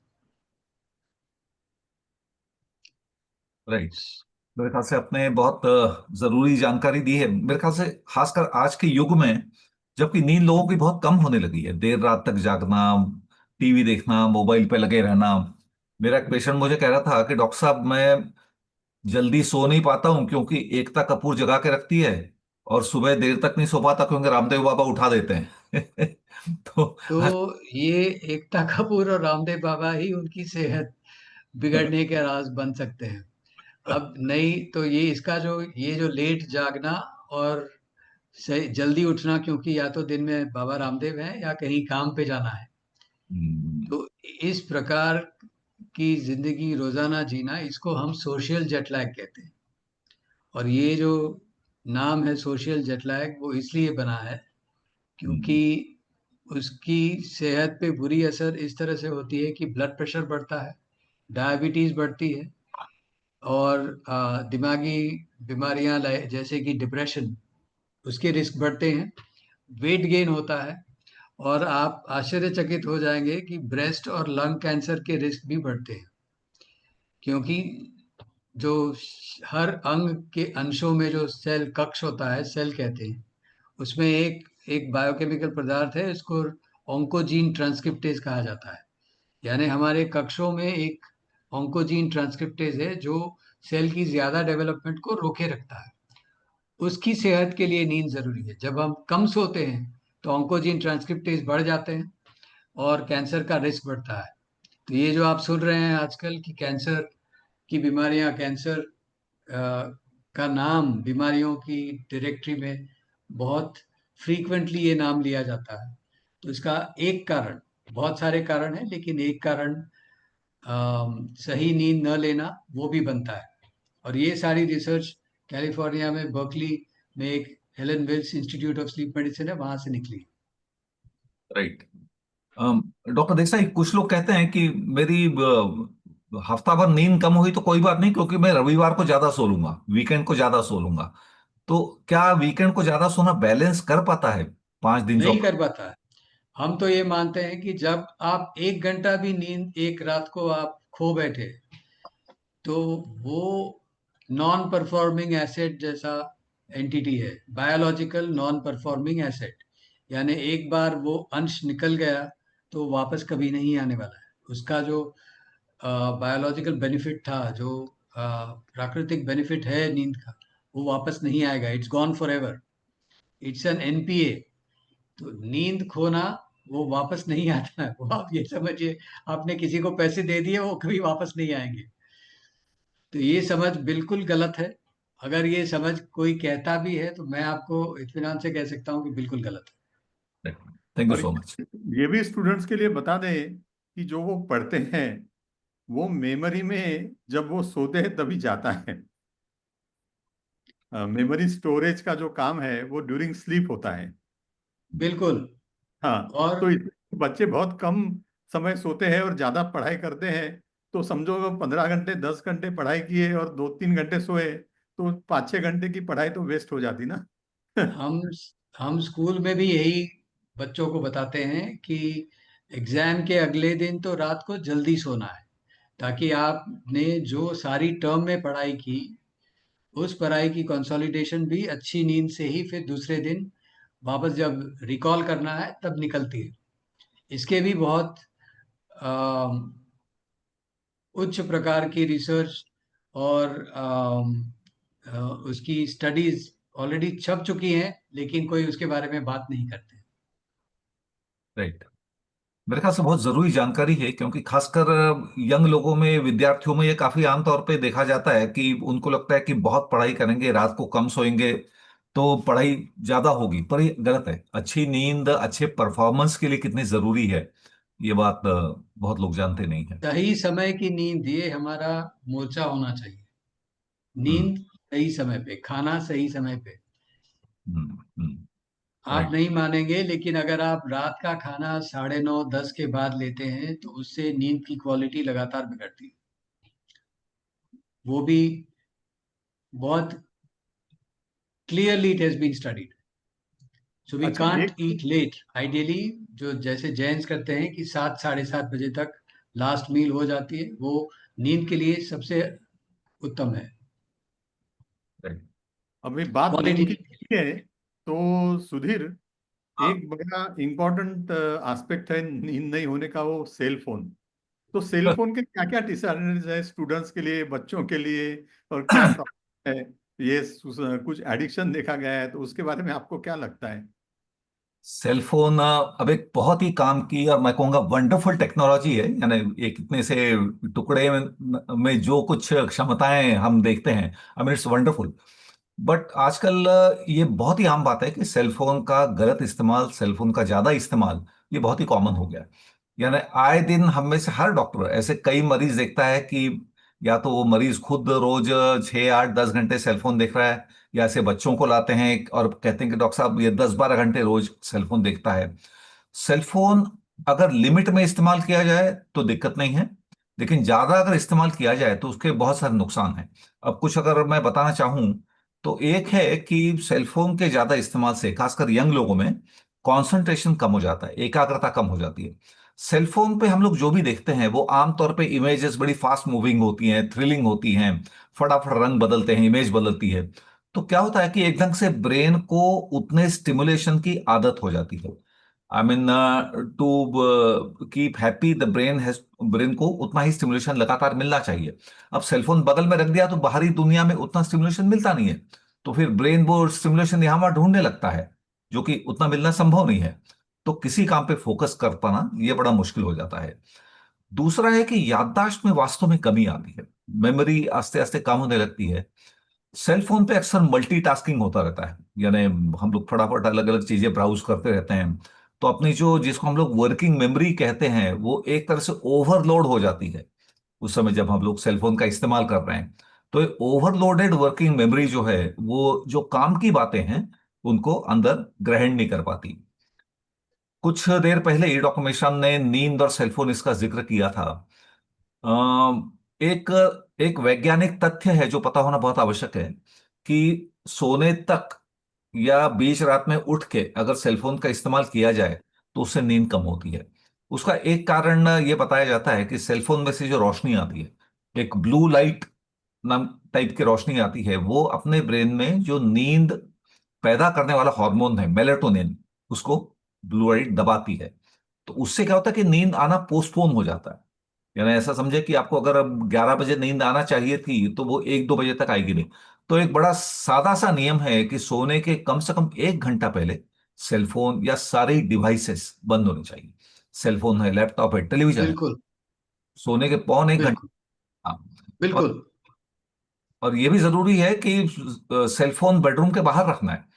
आज ही मुझे एक पेशेंट पूछ रहा था कि डॉक्टर साहब सेलफोन में इस्तेमाल नहीं करूंगा, तकिए के नीचे रखा तो चलेगा क्या? तो मैंने कहा चलेगा नहीं, क्योंकि होता है कि जरा जरा से घंटी बजी, नोटिफिकेशन की आवाज आई तो लोग उठा के सेलफोन देखते हैं, या नींद नहीं आ रही ऐसे सेलफोन देखते हैं, वो तो उल्टा ही हो गया। तो सेलफोन से नींद कम होना एक बहुत जरूरी बात है। और ये जो सारे चेंजेस हैं वो केवल एक सूक्ष्म लेवल पे ही नहीं है, बल्कि ब्रेन के स्ट्रक्चरल लेवल पे भी दिखाई देते हैं। यानी वास्तव में देखा गया है कि ब्रेन के कुछ कुछ एरियाज हैं, जैसे छोटे बच्चों में जो लैंग्वेज का एरिया है। अब बच्चा, एक 2-3-4 साल का बच्चा सेलफोन में ही लगा हुआ है तो माता पिता से संवाद करने का समय मिल नहीं पाता है, सोशल कम्युनिकेशन लैग होने लगता है। और जो स्पीच का एरिया है ब्रेन में लगभग करीब इस हिस्से में आता है, तो वो पतला रहता है ज्यादा, it is thinner than an average child. जो ब्रेन मस्तिष्क का सामने का हिस्सा है, प्री फ्रंटल कॉर्टेक्स, की जो कि हम लोग कहते हैं एग्जीक्यूटिव फंक्शंस, यानी एकाग्रता, मेमोरी, सूझबूझ, आगे की प्लानिंग वगैरह इसके लिए आवश्यक है। तो उसमें भी उसका जो ऊपरी परत है उसमें थिनिंग नजर आता है, यानी उतना अच्छा डेवलप हो नहीं पाता। और इसके अलावा मानसिक बीमारियां ज्यादा होती हैं, यानी स्क्रीन ज्यादा यूज करने वालों में हमको एंजाइटी यानी तनाव, चिंता, घबराहट ज्यादा मिलेगा। डिप्रेशन या अवसाद, इसका प्रमाण ज्यादा मिलेगा। तो जैसा कि मैंने पहले कहा कि सेलफोन अगर आप लिमिट में इस्तेमाल करते हैं तो ठीक है, लेकिन अगर लिमिट क्रॉस होने लगी, आप घंटों घंटे रोज इस्तेमाल करने लगे एंटरटेनमेंट के लिए, तो वो बहुत गलत हुआ। उससे कई तरह से ब्रेन का नुकसान होता है। ये कुछ बातें हैं। डॉक्टर मेश्राम, मैं बढ़ना चाहूंगा थोड़ा अपने खाने की ओर। यानी हम लोग जानते हैं कि शरीर के हर अंग के लिए खाना बहुत आवश्यक है, पौष्टिक खाना पूरे शरीर के लिए जरूरी है। अब ब्रेन और अपना आहार, इसका क्या संबंध है? तो डॉक्टर हाँ तो मेश्राम और डॉक्टर भावे, मैं आपकी आज्ञा चाहता हूँ, मुझे एक दूसरी मीटिंग में जाना है, क्या मैं मीटिंग छोड़ सकता हूँ? अच्छा, कुछ जॉय देसाई के लिए और कुछ पूछना है क्या हमको? अ, नहीं, मेरे ख्याल से आवश्यक सवाल यही थे। और वैसे नींद एक बहुत बड़ा विषय है उस पर कई और सवाल पूछे जा सकते हैं, पर जी। मेरे ख्याल से इंपॉर्टेंट मैं पूछ चुका हूँ। Thank you Joy for joining. Thanks thank you. Lot.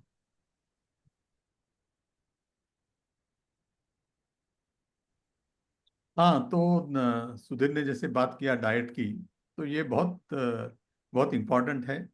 और डाइट पूरे एज के लिए, जैसे हम बात करते हैं कि brain health for all ages, तो मेरे को लगता है सबके लिए डाइट बहुत जरूरी है।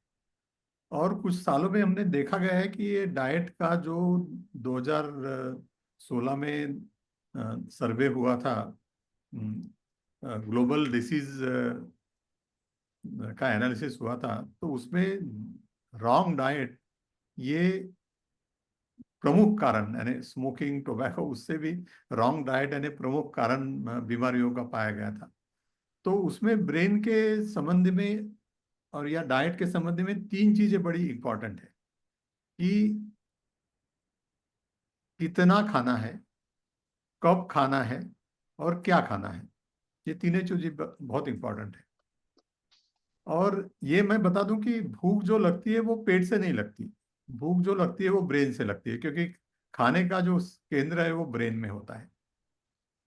तो हम जब जितना ज्यादा खाएंगे तो उसका शरीर के ऊपर और ब्रेन के ऊपर इफेक्ट होता है। और खाने का जो कंटेंट है ना, कब खाना है, डॉक्टर जाहिद हुसैन ने अभी बताया कि हमारा रात का खाना 7-7:30 बजे होना चाहिए, उसके बाद में कुछ भी खाना नहीं चाहिए।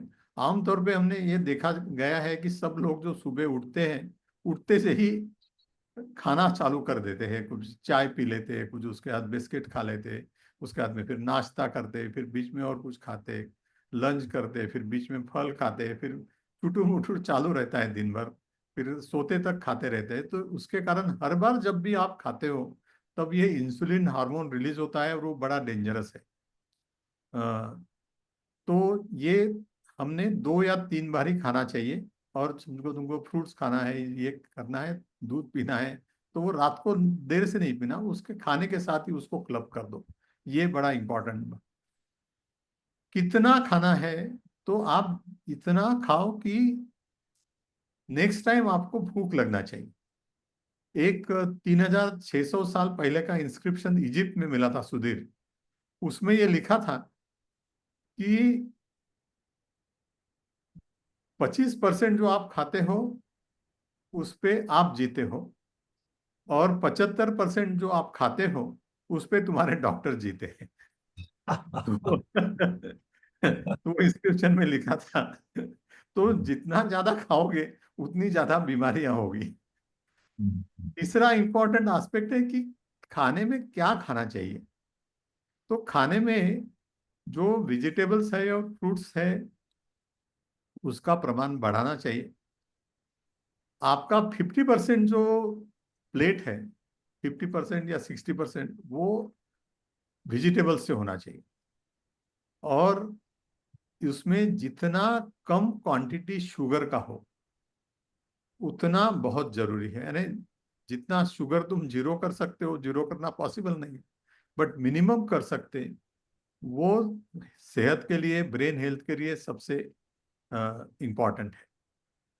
और हमने ये देखा गया है कि जो पैकेज फूड है और जिनकी एडवर्टाइज आजकल टीवी पे आती है, पैकेज फूड हो या रिफाइंड ऑयल हो, तो जिनकी भी एडवर्टाइज टीवी पे आती है वो समझ लो कि वो सेहत के लिए अच्छा नहीं है। ये बहुत इंपॉर्टेंट है। उसमें कुछ कुछ चीजें हैं जो अच्छे आते हैं, जो अच्छी रहते हैं, जैसे एग्स की एडवर्टाइज आती है, संडे हो या मंडे रोज खाए अंडे।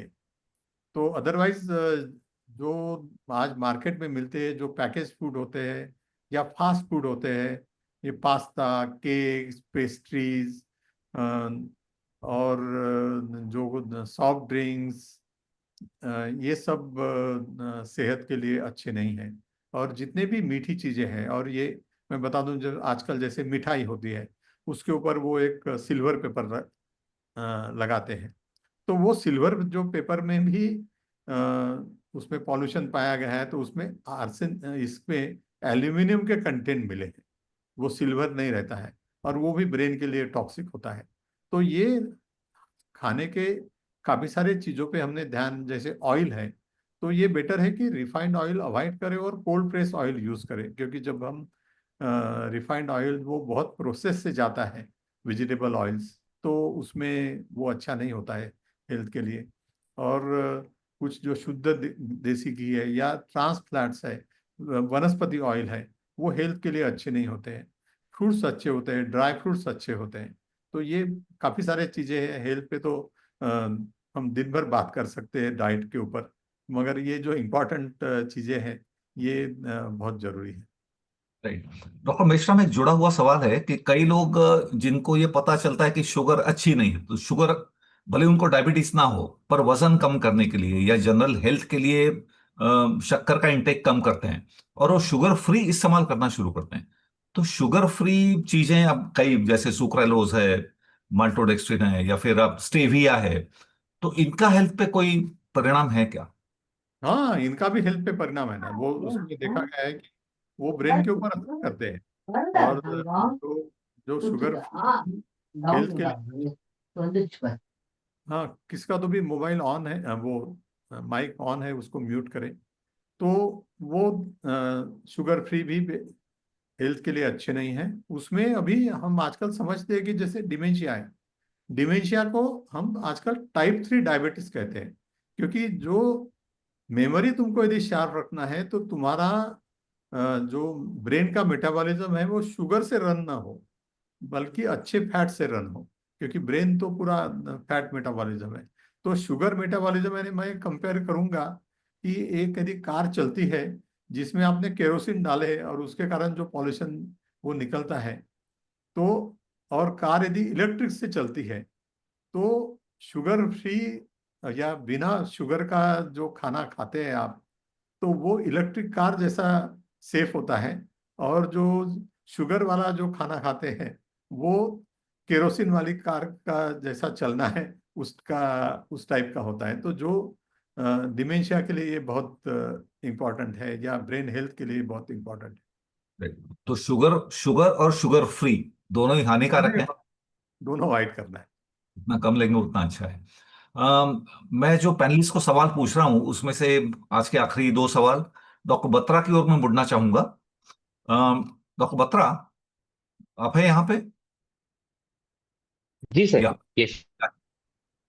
एक सवाल है कि स्मोकिंग या वेपिंग के बारे में। स्मोकिंग सौभाग्य से आजकल कुछ कम हो गया है, लेकिन हम देखते हैं कि वेपिंग, वेप करना, ये खासकर यंगर पॉपुलेशन में काफी बढ़ा है। तो धूम्रपान या वेपिंग, इनका ब्रेन पे कोई नेगेटिव असर है क्या? सर, बहुत महत्वपूर्ण सवाल है ये, क्योंकि वेपिंग जो है उसका it is a short form for वेपराइजिंग। तो स्मोकिंग के जो साइड इफेक्ट्स थे, जिसमें कि तंबाकू को जल के धुआं इनहेल किया जाता था, तो उसमें देखा गया था कि टार और ऐसे कार्सिनोजेन जिससे कैंसर हो सकता है, ये अवॉइड करने के लिए ये निकोटीन कंपनीज ने एक तरीका निकाला कि how we can sell nicotine without the cigarette. पर प्रॉब्लम इसमें ऐसा है सर कि वेपिंग में क्या किया जाता है कि लिक्विड निकोटीन को वेपर्स में बनाया जाता है हीट के जरिए। तो प्रॉब्लम ये है कि हम अभी ये नहीं जानते कि वो क्या क्या हार्मफुल, बिकॉज आप हीट यूज कर रहे हो तो क्या क्या उसमें हार्मफुल बाय प्रोडक्ट्स बन रहे हैं जो आपके लिए हानिकारक है, जो हमें शायद अगले 10-15 साल में पता चले। प्रॉब्लम ये भी है कि सर इसके साथ, वेपिंग के साथ, आजकल इसको यंग यूथ में, गर्ल्स में प्रमोट करने के लिए फ्लेवर दे दिया जाता है जो in itself artificial chemicals contain करता है, जैसे कि प्रोपिलीन ग्लाइकॉल और कई सारे अलग केमिकल्स। तो हम ये नहीं जानते कि इनके प्रोलॉन्ग यूज से आपको टेस्ट आता है मेंथॉल का, या फिर आपको टेस्ट आता है अलग अलग फ्रूटी फ्लेवर्स का, जो बहुत बार हमें लगता है कि natural flavour, but it is not. ये केमिकल्स इसमें ऐड किए जा रहे हैं, और जिसको आप फिर फायर से बर्न करके वेपर बना रहे हो। तो कोई भी चीज को अगर आप जलाओगे तो उसका बाय प्रोडक्ट तो निकलेगा। तो इट इज नॉट सेफ। कई सारे प्रॉब्लम्स देखे गए हैं बच्चों में, ब्रेन में सूजन आई हुई है यंग बच्चों में स्पेशली। और मैं तो यही कहूंगा कि वेपिंग शुड बी ऑल्सो एक स्मोकिंग जैसा ही उसको हानिकारक समझना चाहिए और उसे पूरी तरह अवॉइड करना चाहिए, क्योंकि हम उसके पूरे हानिकारक इफेक्ट्स आज की डेट में नहीं जानते हैं, और इससे बच के रहना बहुत जरूरी है। राइट, थैंक यू, बहुत ही महत्वपूर्ण जानकारी दी आपने। एक सवाल डॉक्टर बत्रा आपके लिए और, कि आजकल डायबिटीज और हाई ब्लड प्रेशर काफी काफी आम समस्याएं हैं, खासकर जैसे जैसे उम्र बढ़ती है, एक 40-50 साल के बाद ये बीमारियां काफी आम हो गई हैं। तो डायबिटीज और हाई बीपी, क्या ये ब्रेन को नेगेटिवली अफेक्ट करते हैं? क्या इनका कंट्रोल अपने ब्रेन को ज्यादा सुरक्षित रखता है? जी सर। सर, जैसा कि हम सब जानते हैं कि इंडिया अभी डायबिटीज कैपिटल बनता जा रहा है। हमारे यहाँ सबसे ज्यादा डायबिटीज ब्लड प्रेशर के पेशेंट्स है वर्ल्ड में। और डायबिटीज और ब्लड प्रेशर मैं दोनों को एक ही साथ इसलिए लूंगा क्योंकि इनके इफेक्ट सिमिलर होते हैं।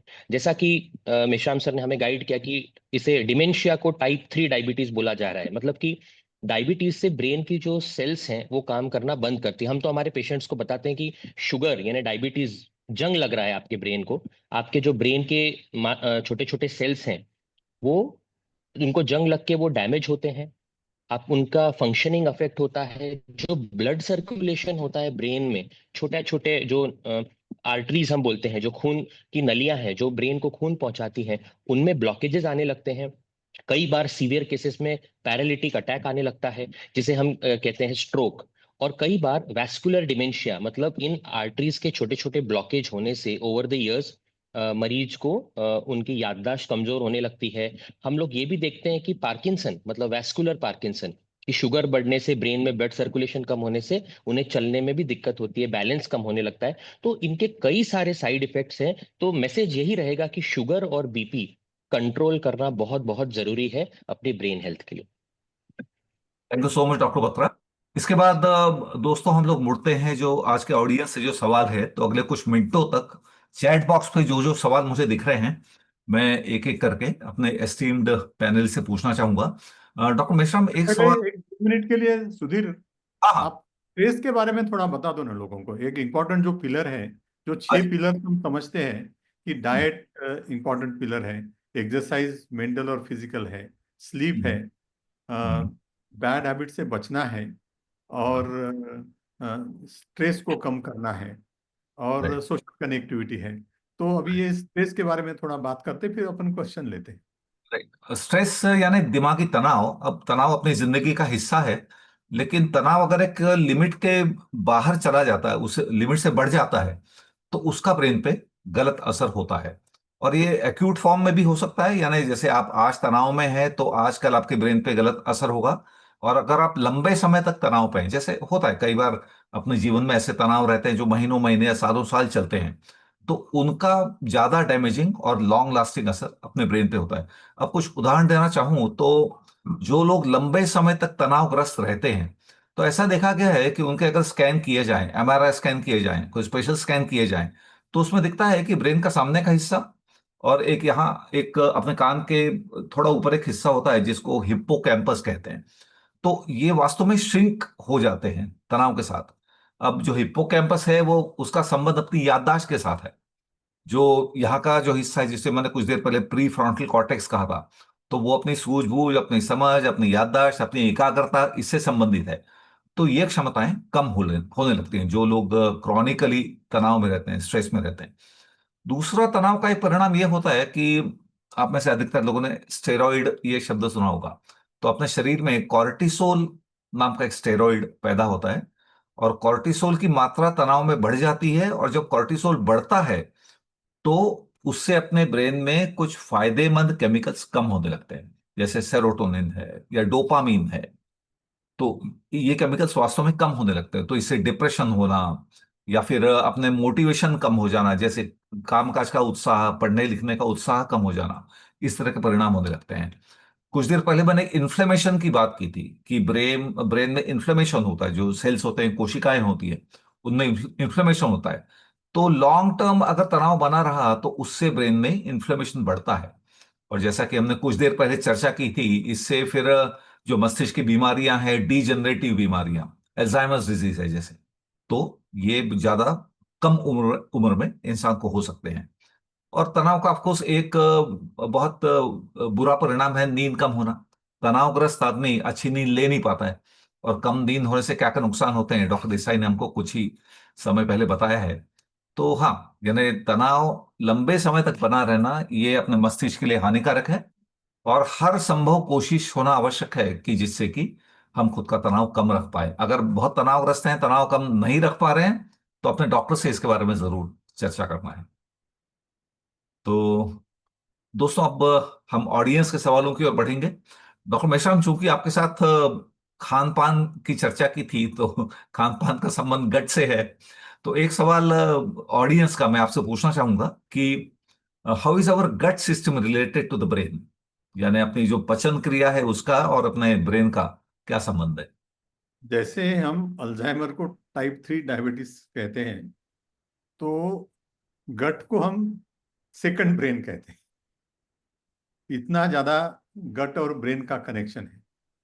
तो इसलिए जो गट में, जो पेट में है, पेट में माइक्रोबायम्स होता है, वहाँ ट्रिलियंस ऑफ ऑर्गेनिजम्स होते हैं, और जो अपने शरीर की हेल्थ और ब्रेन की हेल्थ को मॉनिटर करते हैं। तो इसलिए हम जब भी खाते हैं या कुछ भी खाते हैं, तो बड़ा सोचना चाहिए कि अपना ये खाना अपने गट के माइक्रोबायोम के लिए इम्पोर्टेंट है कि या नहीं है। बहुत सारी जो बीमारियां हैं, जैसे पार्किंसन डिसीज है, उसमें ये देखा गया है कि उसका ओरिजिन गट से, पेट से होता है। वो अल्फा सिन्यूक्लिन जो ब्रेन में जमा होता है वो काफी साल पहले गट के सेल्स में पाया जाता है। और सबसे पहला सिम्टम होता है पेशेंट्स का कॉन्स्टिपेशन।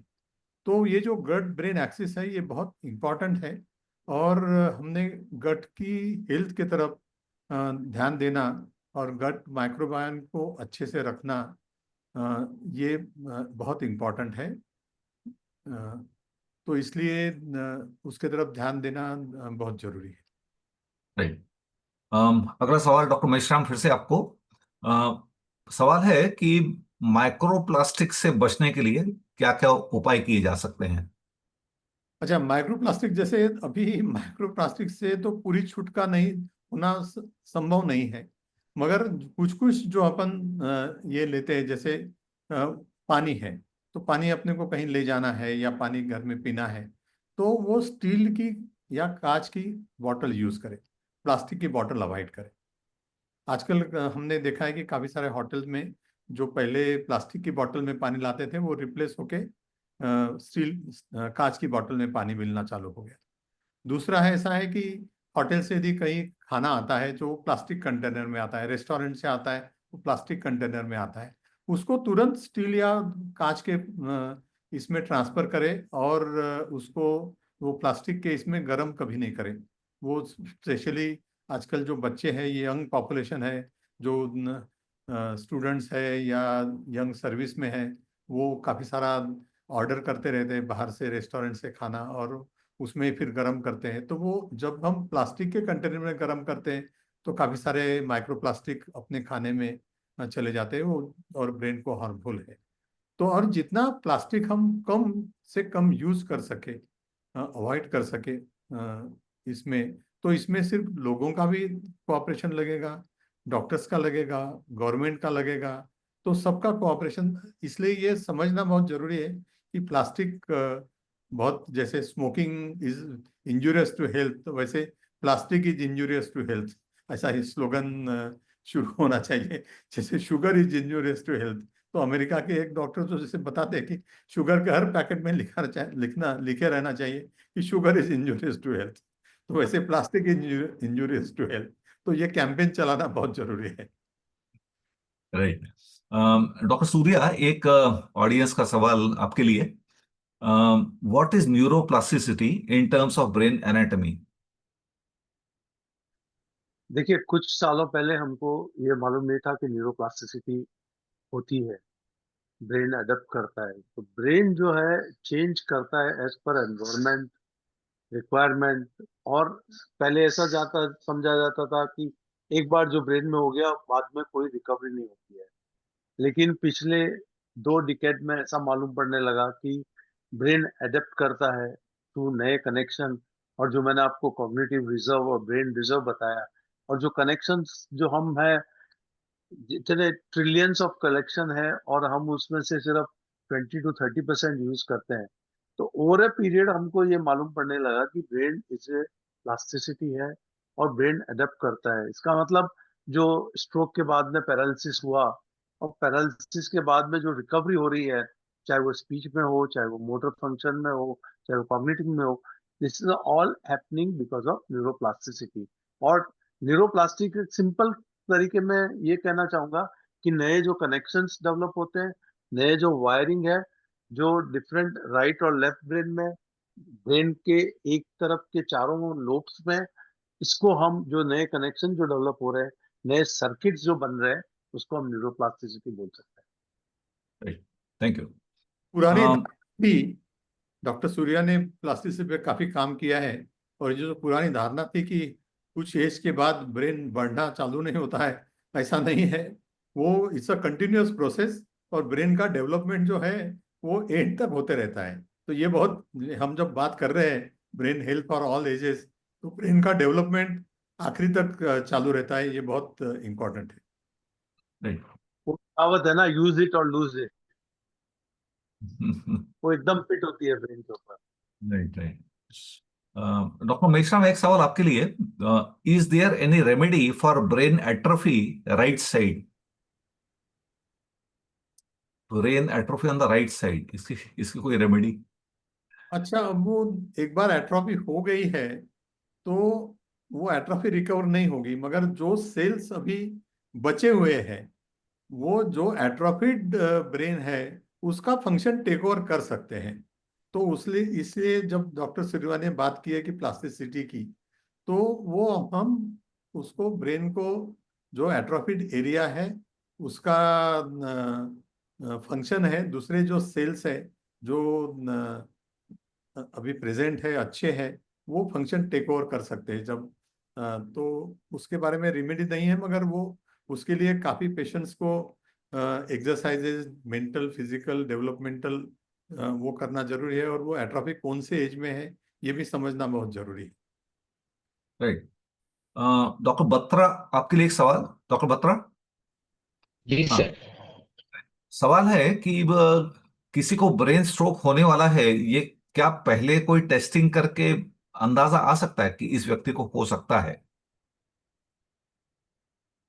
जी सर, ऐसा है कि जो हम हेल्थ चेकअप करते हैं, जैसे जो पेशेंट्स डायबिटिक हैं, जिनको ब्लड शुगर कंट्रोल नहीं है, जिनको कोलेस्ट्रॉल बढ़ा हुआ है, जिन्हें बैड हैबिट्स हैं, स्मोकिंग है, अल्कोहल है, तो ये पेशेंट्स को हम प्रिडिक्ट कर सकते हैं कि इन्हें स्ट्रोक आने वाला है।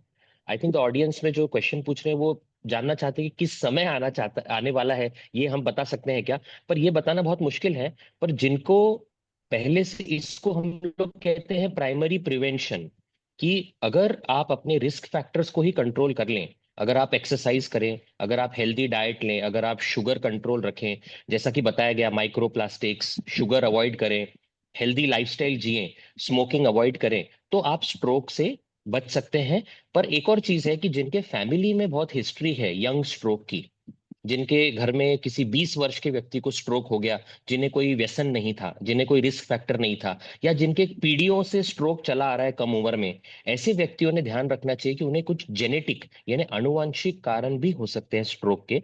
तो जैसे कि फॉर एग्जाम्पल, किसी घर में अगर किसी, जैसे हमारे यहाँ विदर्भ में, सेंट्रल इंडिया में सिकल सेल बहुत कॉमन है, थैलेसीमिया बहुत कॉमन है, तो कुछ ऐसी खून की बीमारियां हैं जिससे कम उम्र में भी सिकल सेल के पेशेंट्स में स्ट्रोक हो सकता है।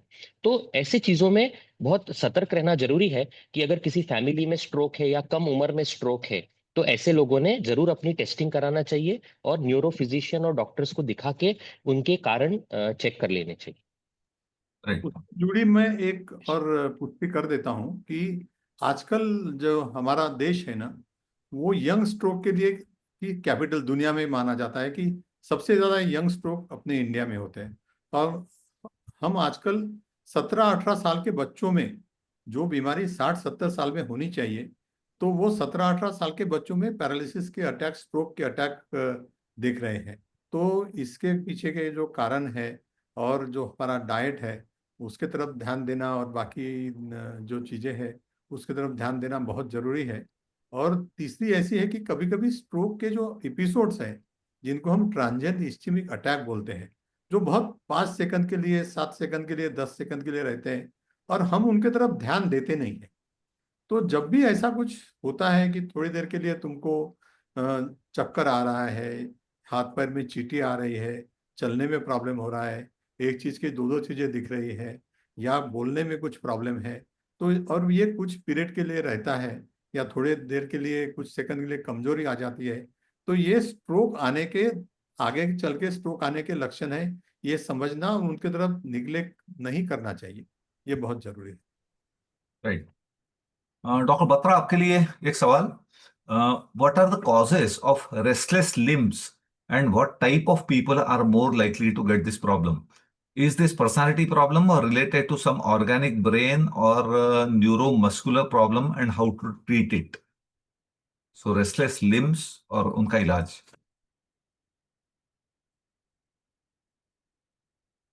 डॉक्टर बत्रा, लेग आप सवाल सुन सिंड्रोम। पाए? जी सर, जी सर, मैं सुन पाया था। सो रेस्टलेस लेग सिंड्रोम एक ऐसा कंडीशन है जैसे कि पेशेंट को लगता है कि पैरों के अंदर कुछ चल रहा है, वो उसको डिस्क्राइब नहीं कर पाते, उन्हें क्रैम्प्स का फीलिंग आता है, पैर दबाने का मन करता है, पैर दबाने से उनको आराम मिलता है। तो इसके sir one of the most common causes है इंडिया में आयरन डेफिशिएंसी। बहुत बार हम देखते हैं कि पेशेंट्स को पाइल्स की प्रॉब्लम होती है, या शरीर में खून कम होता है। हमारे यहाँ काफी पेशेंट्स को हर्नी, ये हिमोरॉइड या पाइल्स के प्रॉब्लम होते हैं। तो iron deficiency is one of the very common reasons of restless leg syndrome. इससे पेशेंट की नींद अफेक्ट होती है, इससे उनकी ओवरऑल क्वालिटी ऑफ लाइफ भी अफेक्ट होती है। दूसरी बात, कई पेशेंट्स है जिनको किडनी के प्रॉब्लम्स है, या फिर कई लोग अगर अल्कोहल का सेवन करते हैं तो उनको पैरों में ऐसे क्रैम्प्स आ सकते हैं रात में, विटामिन थायमीन डेफिशिएंसी की वजह से। और इसके अलावा भी कुछ और कॉजेस है, जैसे कि अगर आपका डिहाइड्रेशन हो गया है, या शरीर में सोडियम या पोटेशियम की कमी हो रही है, या अगर बहुत स्वेटिंग होने की वजह से सॉल्ट का लॉस हो गया है, तो ये भी कारण इसके हो सकते हैं। तो रेस्टलेस लेग सिंड्रोम अगर किसी को है तो उन्होंने इन चीजों का चेकअप कराना चाहिए, क्योंकि ये अच्छी तरीके से इस चीज का इलाज हो सकता है और इससे क्वालिटी ऑफ लाइफ काफी हद तक इंप्रूव हो सकती है। राइट, तो इसका इलाज संभव है। जी सर, जी, संभव। Thank you doctor yes. Surya. Doctor Surya, आपके लिए एक सवाल कि आजकल की खान पान की आदतें क्या सीजर का कारण बन सकती हैं? देखिए, सबसे कॉमन बीमारी जो इंडिया में काफी पिछले कई सालों से है वो है न्यूरोसिस्टिक सर्कोसिस। और न्यूरोसिस्टिक सर्कोसिस जो टेपवर्म इन्फेक्शन है, वो जो हम वेजिटेबल्स या सब्जियां हैं जिनको आप वॉश नहीं करते हैं प्रॉपरली और कुक नहीं करते हैं, उसकी वजह से होता है। तो सबसे कॉमन कारण अभी इन्फेक्शन में इंडिया में फूड के द्वारा जो है वो है न्यूरोसिस्टिक सर्कोसिस। और ये आप एंटायरली प्रिवेंट कर सकते हैं अगर वेजिटेबल्स और फ्रूट को प्रॉपर वॉश किया जाए और उनको वेजिटेबल्स को प्रॉपर कुक किया जाए। हम लोगों का कई सारे लोग हैं जो फास्ट फूड के लिए सड़क के ऊपर पाव भाजी खाते हैं, या रेस्टोरेंट में ये जो कोई भी सब्जी आती है उसके ऊपर वो जो धनिया डालते हैं, ये जो ऊपर जो डालने का जो तरीका है वो प्रॉपर वॉश नहीं होता है, वो कुक नहीं होता है। और ये डेंजरस होते हैं सैलेड जो हैं, जो अगर प्रॉपर वॉश नहीं है हम रेस्टोरेंट में खाते हैं। तो हम लोगों ने ये देखना चाहिए कि बाहर अवॉइड किया जाए सैलेड्स को, या ऊपर से जो भी चीज डाली हुई है उनको। और घर में भी वेजिटेबल्स को प्रॉपर वॉश करके उसको कुक करके खाया जाए। तो एक न्यूरोसिस्टिक सर्कोसिस जो ब्रेन में टेपवर्म इन्फेक्शन है उसको प्रिवेंट किया जा सके, जो कि सबसे कॉमन कॉज है सीजर्स का। जो पहले हम ट्यूबरकुलोसिस बोलते थे, लेकिन आजकल सबसे कॉमन कॉज सिस्टिक सर्कोसिस है। राइट। डॉक्टर मेश्राम, आपके लिए एक सवाल कि does overweight have any bad effects on the brain function? हाँ, तो ओवरवेट रहा तो सभी ये ओवरवेट जो मेटाबॉलिक सिंड्रोम में आता है, तो ये मेटाबॉलिक सिंड्रोम का ब्रेन के ऊपर इफेक्ट डायरेक्टली और इनडायरेक्टली दोनों तरह से होता है। जो ओवरवेट रहते हैं उनको जो बाकी के जो प्रॉब्लम्स है, वो जैसे बैक एक है, रेडिकुलोपैथी है, सायाटिका जो बोलते हैं उसमें होता है। और जो ओबेज लोग रहते हैं उनका मेटाबॉलिज्म ऐसा रहता है कि ब्रेन का जो फंक्शनिंग है या ब्रेन का अ, अ, जो मेटाबॉलिज्म है वो भी अबनॉर्मल होता है। तो उसमें ओबेसिटी को कंट्रोल करना ब्रेन हेल्थ के लिए बहुत इम्पोर्टेंट है। राइट। अच्छा, इसमें कुछ सवाल मैं देख रहा हूँ ऑडियंस के जिनका उत्तर मेरे ख्याल से पहले आ चुका है। कि जैसे एक सवाल है कि क्या सेलफोन देर रात तक इस्तेमाल किया तो अ, उसका असर क्या हो सकता है। एंड किसी ने पूछा कि can cellphone till late night secrete serotonin instead of melatonin? जहां तक मैं जानता हूँ ऐसा संबंध नहीं है। यानी मेलाटोनिन जो है, मेलाटोनिन सीधा नींद लाता है ऐसा नहीं है, लेकिन मेलाटोनिन के कारण ब्रेन में कुछ प्रोसेसेस शुरू हो जाती हैं जिनसे कि नींद बेहतर आती है। और वो जो हम जिसको कास्केड कहते हैं, तो मेलाटोनिन की जो एक्शन है वो नीचे आके सेरोटोनिन को किसी लेवल पे अफेक्ट करती है। ये जरूर होता है। अम, उसके बाद हाँ, एक सवाल है डॉक्टर मेश्राम को पूछना चाहूंगा। सर, पार्किंसन का कोई टेस्ट होता है क्या? पार्किंसन तो बेसिकली क्लिनिकल डायग्नोसिस है। वो जब पेशेंट क्लिनिक तुम्हारे चेम्बर में आता है, तो जिस तरह से वो आता है, चलता है, दिखता है, उस पर से तुम डायग्नोस कर सकते हैं कि पेशेंट को पार्किंसंस है।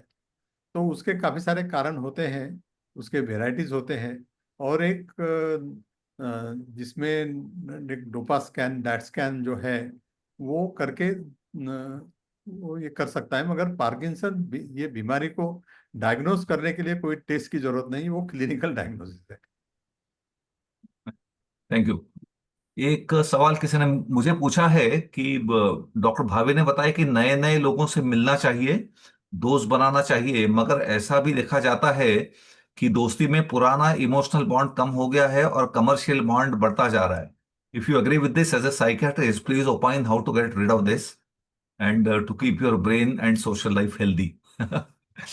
इन्होंने पूछा कि कमर्शियल बॉन्ड बढ़ रहे हैं और सच्ची दोस्ती कम हो रही है। अब ऐसा है कि कमर्शियल बॉन्ड अपनी जगह आवश्यक है।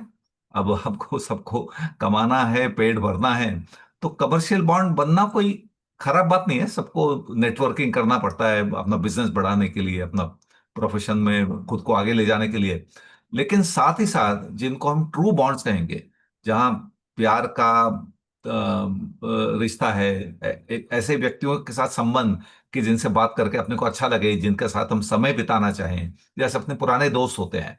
तो जब हम कहते हैं कि सोशली कनेक्टेड रहना जरूरी है, तो उसका मतलब अधिकतर ऐसे लोगों के साथ कि जिनके साथ आपका एक इमोशनल बॉन्डिंग हो, जिनसे आपको खुशी मिले, जो आपके इर्द गिर्द रहते हो तो आपका मूड अच्छा रहे। तो कमर्शियल बॉन्डिंग भले ही बनाए रखें, आई मीन वो भी आपके लिए आवश्यक है। पर ये जो असली सोशल बॉन्ड है, जैसे हम लोग कहते हैं कि आपको फेसबुक पे कितने फ्रेंड्स है उसको महत्व नहीं है, बट आपको रियल लाइफ में कितने फ्रेंड्स है, ऐसे कितने दोस्त हैं जिनको आप जाके मिलना चाहेंगे, जिनके साथ आप शाम बिताते हैं, छुट्टी का दिन बिताते हैं। तो वो रियल बॉन्डिंग जो है, सोशल बॉन्डिंग, वो साथ ही साथ होना बहुत ही जरूरी है। अ, इसके बाद कुछ सवाल हैं जो ऑलरेडी जिनका उत्तर एक दो दिया जा। सवाल लेके हम ये कर सकते हैं, वो दो तीन एक दो सवाल लेके आई थिंक वो सेशन बंद कर सकते हैं। मेरे ख्याल से आखिरी दो सवाल पूछ लेते हैं। डॉक्टर मेश्राम, आप ही बताएं कि किसी ने पूछा है कि can dementia be cured by neuroplasticity? अब वो डिमेंशिया जो है ना, ये बड़ा ब्रॉड टर्म है। तो डिमेंशिया में हम ये समझते हैं कि दो तरह के होते हैं। एक dementia treatable, causes of dementia, treatable कारण होते हैं। तो ट्रीटेबल कारण क्या होते हैं कि जिनको तुम्हारे को B12 डेफिशिएंसी हो गया, उसके कारण डिमेंशिया हो गया, तो उसमें ये यदि B12 की सप्लीमेंट देते हैं तो वो डिमेंशिया क्योर हो सकता है। थायराइड हो गया तुमको, हाइपोथायराइडिज्म, और वो डिमेंशिया हो गया, तो वो क्योर हो सकता है। और भी कुछ कारण है ब्रेन के डिजीज ऐसा है जिसमें डिमेंशिया क्योर हो सकता है। न्यूरोप्लास्टिसिटी का भी कुछ हद तक रोल है, जिसमें डिमेंशिया का जो क्योर नहीं हो सकता है, मगर उसका जो प्रमाण है वो कम कर सकते हैं, राइट, थैंक यानी you. Speed of increasing of dementia वो कम कर सकते हैं। राइट। और आज का आखिरी सवाल डॉक्टर बत्रा आपके लिए। डॉक्टर बत्रा, डॉक्टर बत्रा, आप सुन रहे हैं? जी सर। यस सब जी सर। सवाल है, why infants are not given salt and sugar nowadays till 1 year of age? Natural food taste are given, does it have effect on brain development and functioning? Sir, I don't think there is, there is no evidence which has come. ऐसा कोई literature में ऐसा general ऐसा हम लोग के पास अभी literature में एक कंसेंसस नहीं है कि सॉल्ट और शुगर अर्ली एज में देने से कोई डेवलपमेंट पे अफेक्ट होता है या नहीं। I am myself seeing that many paediatricians are, कुछ बच्चों के डॉक्टर कहते हैं कि सॉल्ट और ये अवॉइड करना चाहिए, but I think it is a recommendation that जो नेचुरल फूड घर में बनता है इंडियन घरों में, it is suppose to be one of the best foods in all aspects including the salt and this sugar component.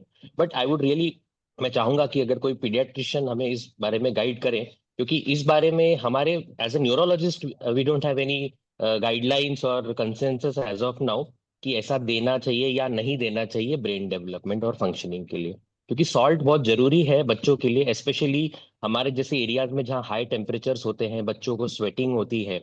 अगर हम salt restrict करेंगे तो बॉडी में सॉल्ट कम होना इज हानिकारक, काफी ज्यादा हानिकारक हो सकता है 1 year के एज ग्रुप में। इसलिए मैं चाहूंगा कि इस चीज पे और कंसेंसस और रिसर्च के बाद हमें पब्लिक को ये मैसेज आगे फॉरवर्ड करना चाहिए, बट एज ऑफ नाउ ऐसा कोई रिकमेंडेशन ब्रेन डेवलपमेंट में डायरेक्टली मेरी जानकारी में तो नहीं है।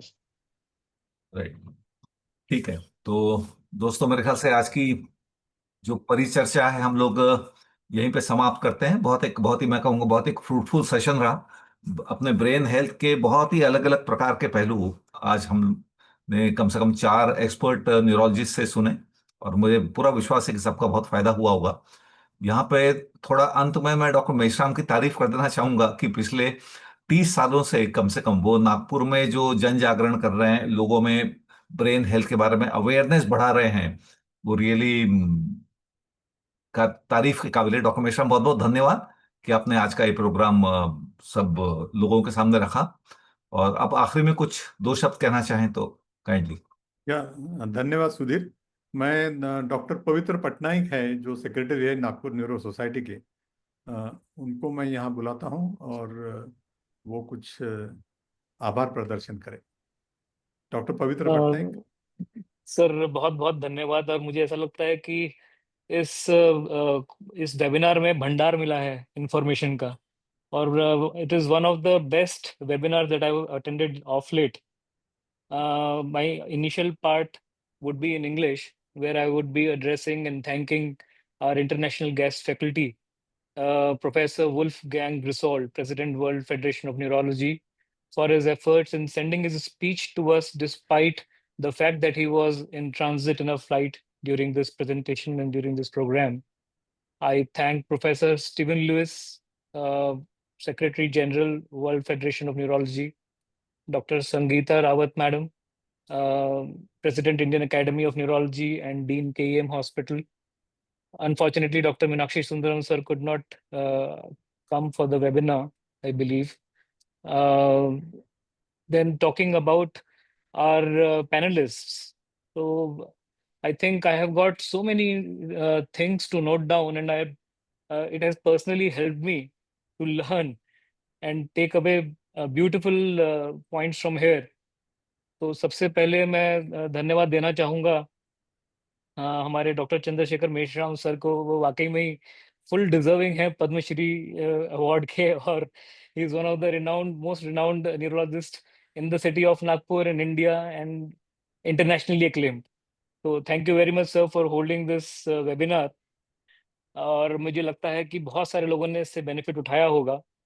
आई ऑल्सो थैंक हमारे मल्टी टैलेंटेड सुधीर भावे सर, जिनको नागपुर में क्या सभी लोग जानते हैं कि he is not only a fantastic psychiatrist but also multi talented personality. I have seen him comparing sessions and singing, and he's got tremendous love for music. So बहुत सारी बातें उन्होंने भी हमको बताई और बहुत अच्छे तरीके से इस प्रोग्राम की एंकरशिप की. I would thank Dr. Surya sir and Dr. Joy Desai sir for their valuable inputs, and the most dynamic young Dhruv Batra, who's given us beautiful inputs. So my just few things that I would like to briefly talk about is the takeaway points from here: good sleeping habit, good eating habit, शाम को 7:30 बजे 8 बजे के बाद खाना ना खाएं, दिन में 2 से 3 बार खाना खाएं, 70% उसमें वेजिटेबल्स होने चाहिए, लॉन्ग टर्म स्ट्रेस अवॉइड करना चाहिए, उससे हमारी मेमोरी के ऊपर फर्क पड़ता है.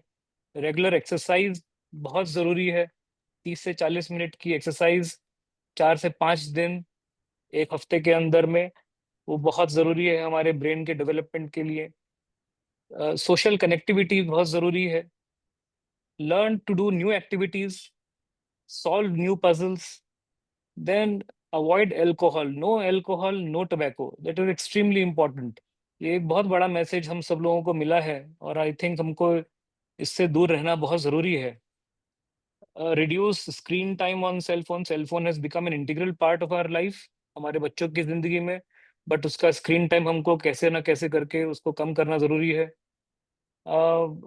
Only I think a person with a healthy brain can enjoy a healthy body. It is very important. We talked about neuroplasticity. neuroplasticity happens all through our life. That is one very important message. कि ऐसा नहीं है कि 5 साल की उम्र तक ही brain develop होगा, उसके बाद में ब्रेन डेवलप होना बंद हो जाएगा. We see when we operate patients, brain tumor surgeries we destroy, brain destroy होता है after hereditary. These patients, they recover, and the adjacent brain, the normal brain, takes up the function of the damaged brain. तो ये बहुत important है. And then prevention of young strokes. ये जो जवान बच्चों के अंदर में 20 साल, 25 साल, 30 साल की उम्र में ये लोग, हमारे जो नौजवान बच्चे हैं, उनको स्ट्रोक हो जाता है. हमको इससे दूर रहना है, इसको बचाना है. So I think overall it was a fantastic webinar. मुझे नहीं लगता कि मैंने अपने पिछले कुछ दिनों के अंदर में ऐसा शानदार वेबिनार अटेंड किया होगा. So thank you very much, sir, once again. Thank you all of you. Thank you so much, and I would like to thank Nagpur Neuro Society, Indian Academy of Neurology, and all the members of Nagpur group, for being here and being with us always for such activities. Thank you so much. In Nagpur, the Professor Steve has said that the activities which are carried out in Nagpur during the World Break campaign is unparalleled, and people try to copy and match this activity, and they say that we can't catch up to you. We just want to follow you. So thank you, everyone, and I would like to thank all the audience, the people who have joined for this webinar, and I think they have benefited. Thank you so much. Thank you, sir. Thank you, sir. Thank you. Good night. Thank you. Good night. Right, sir.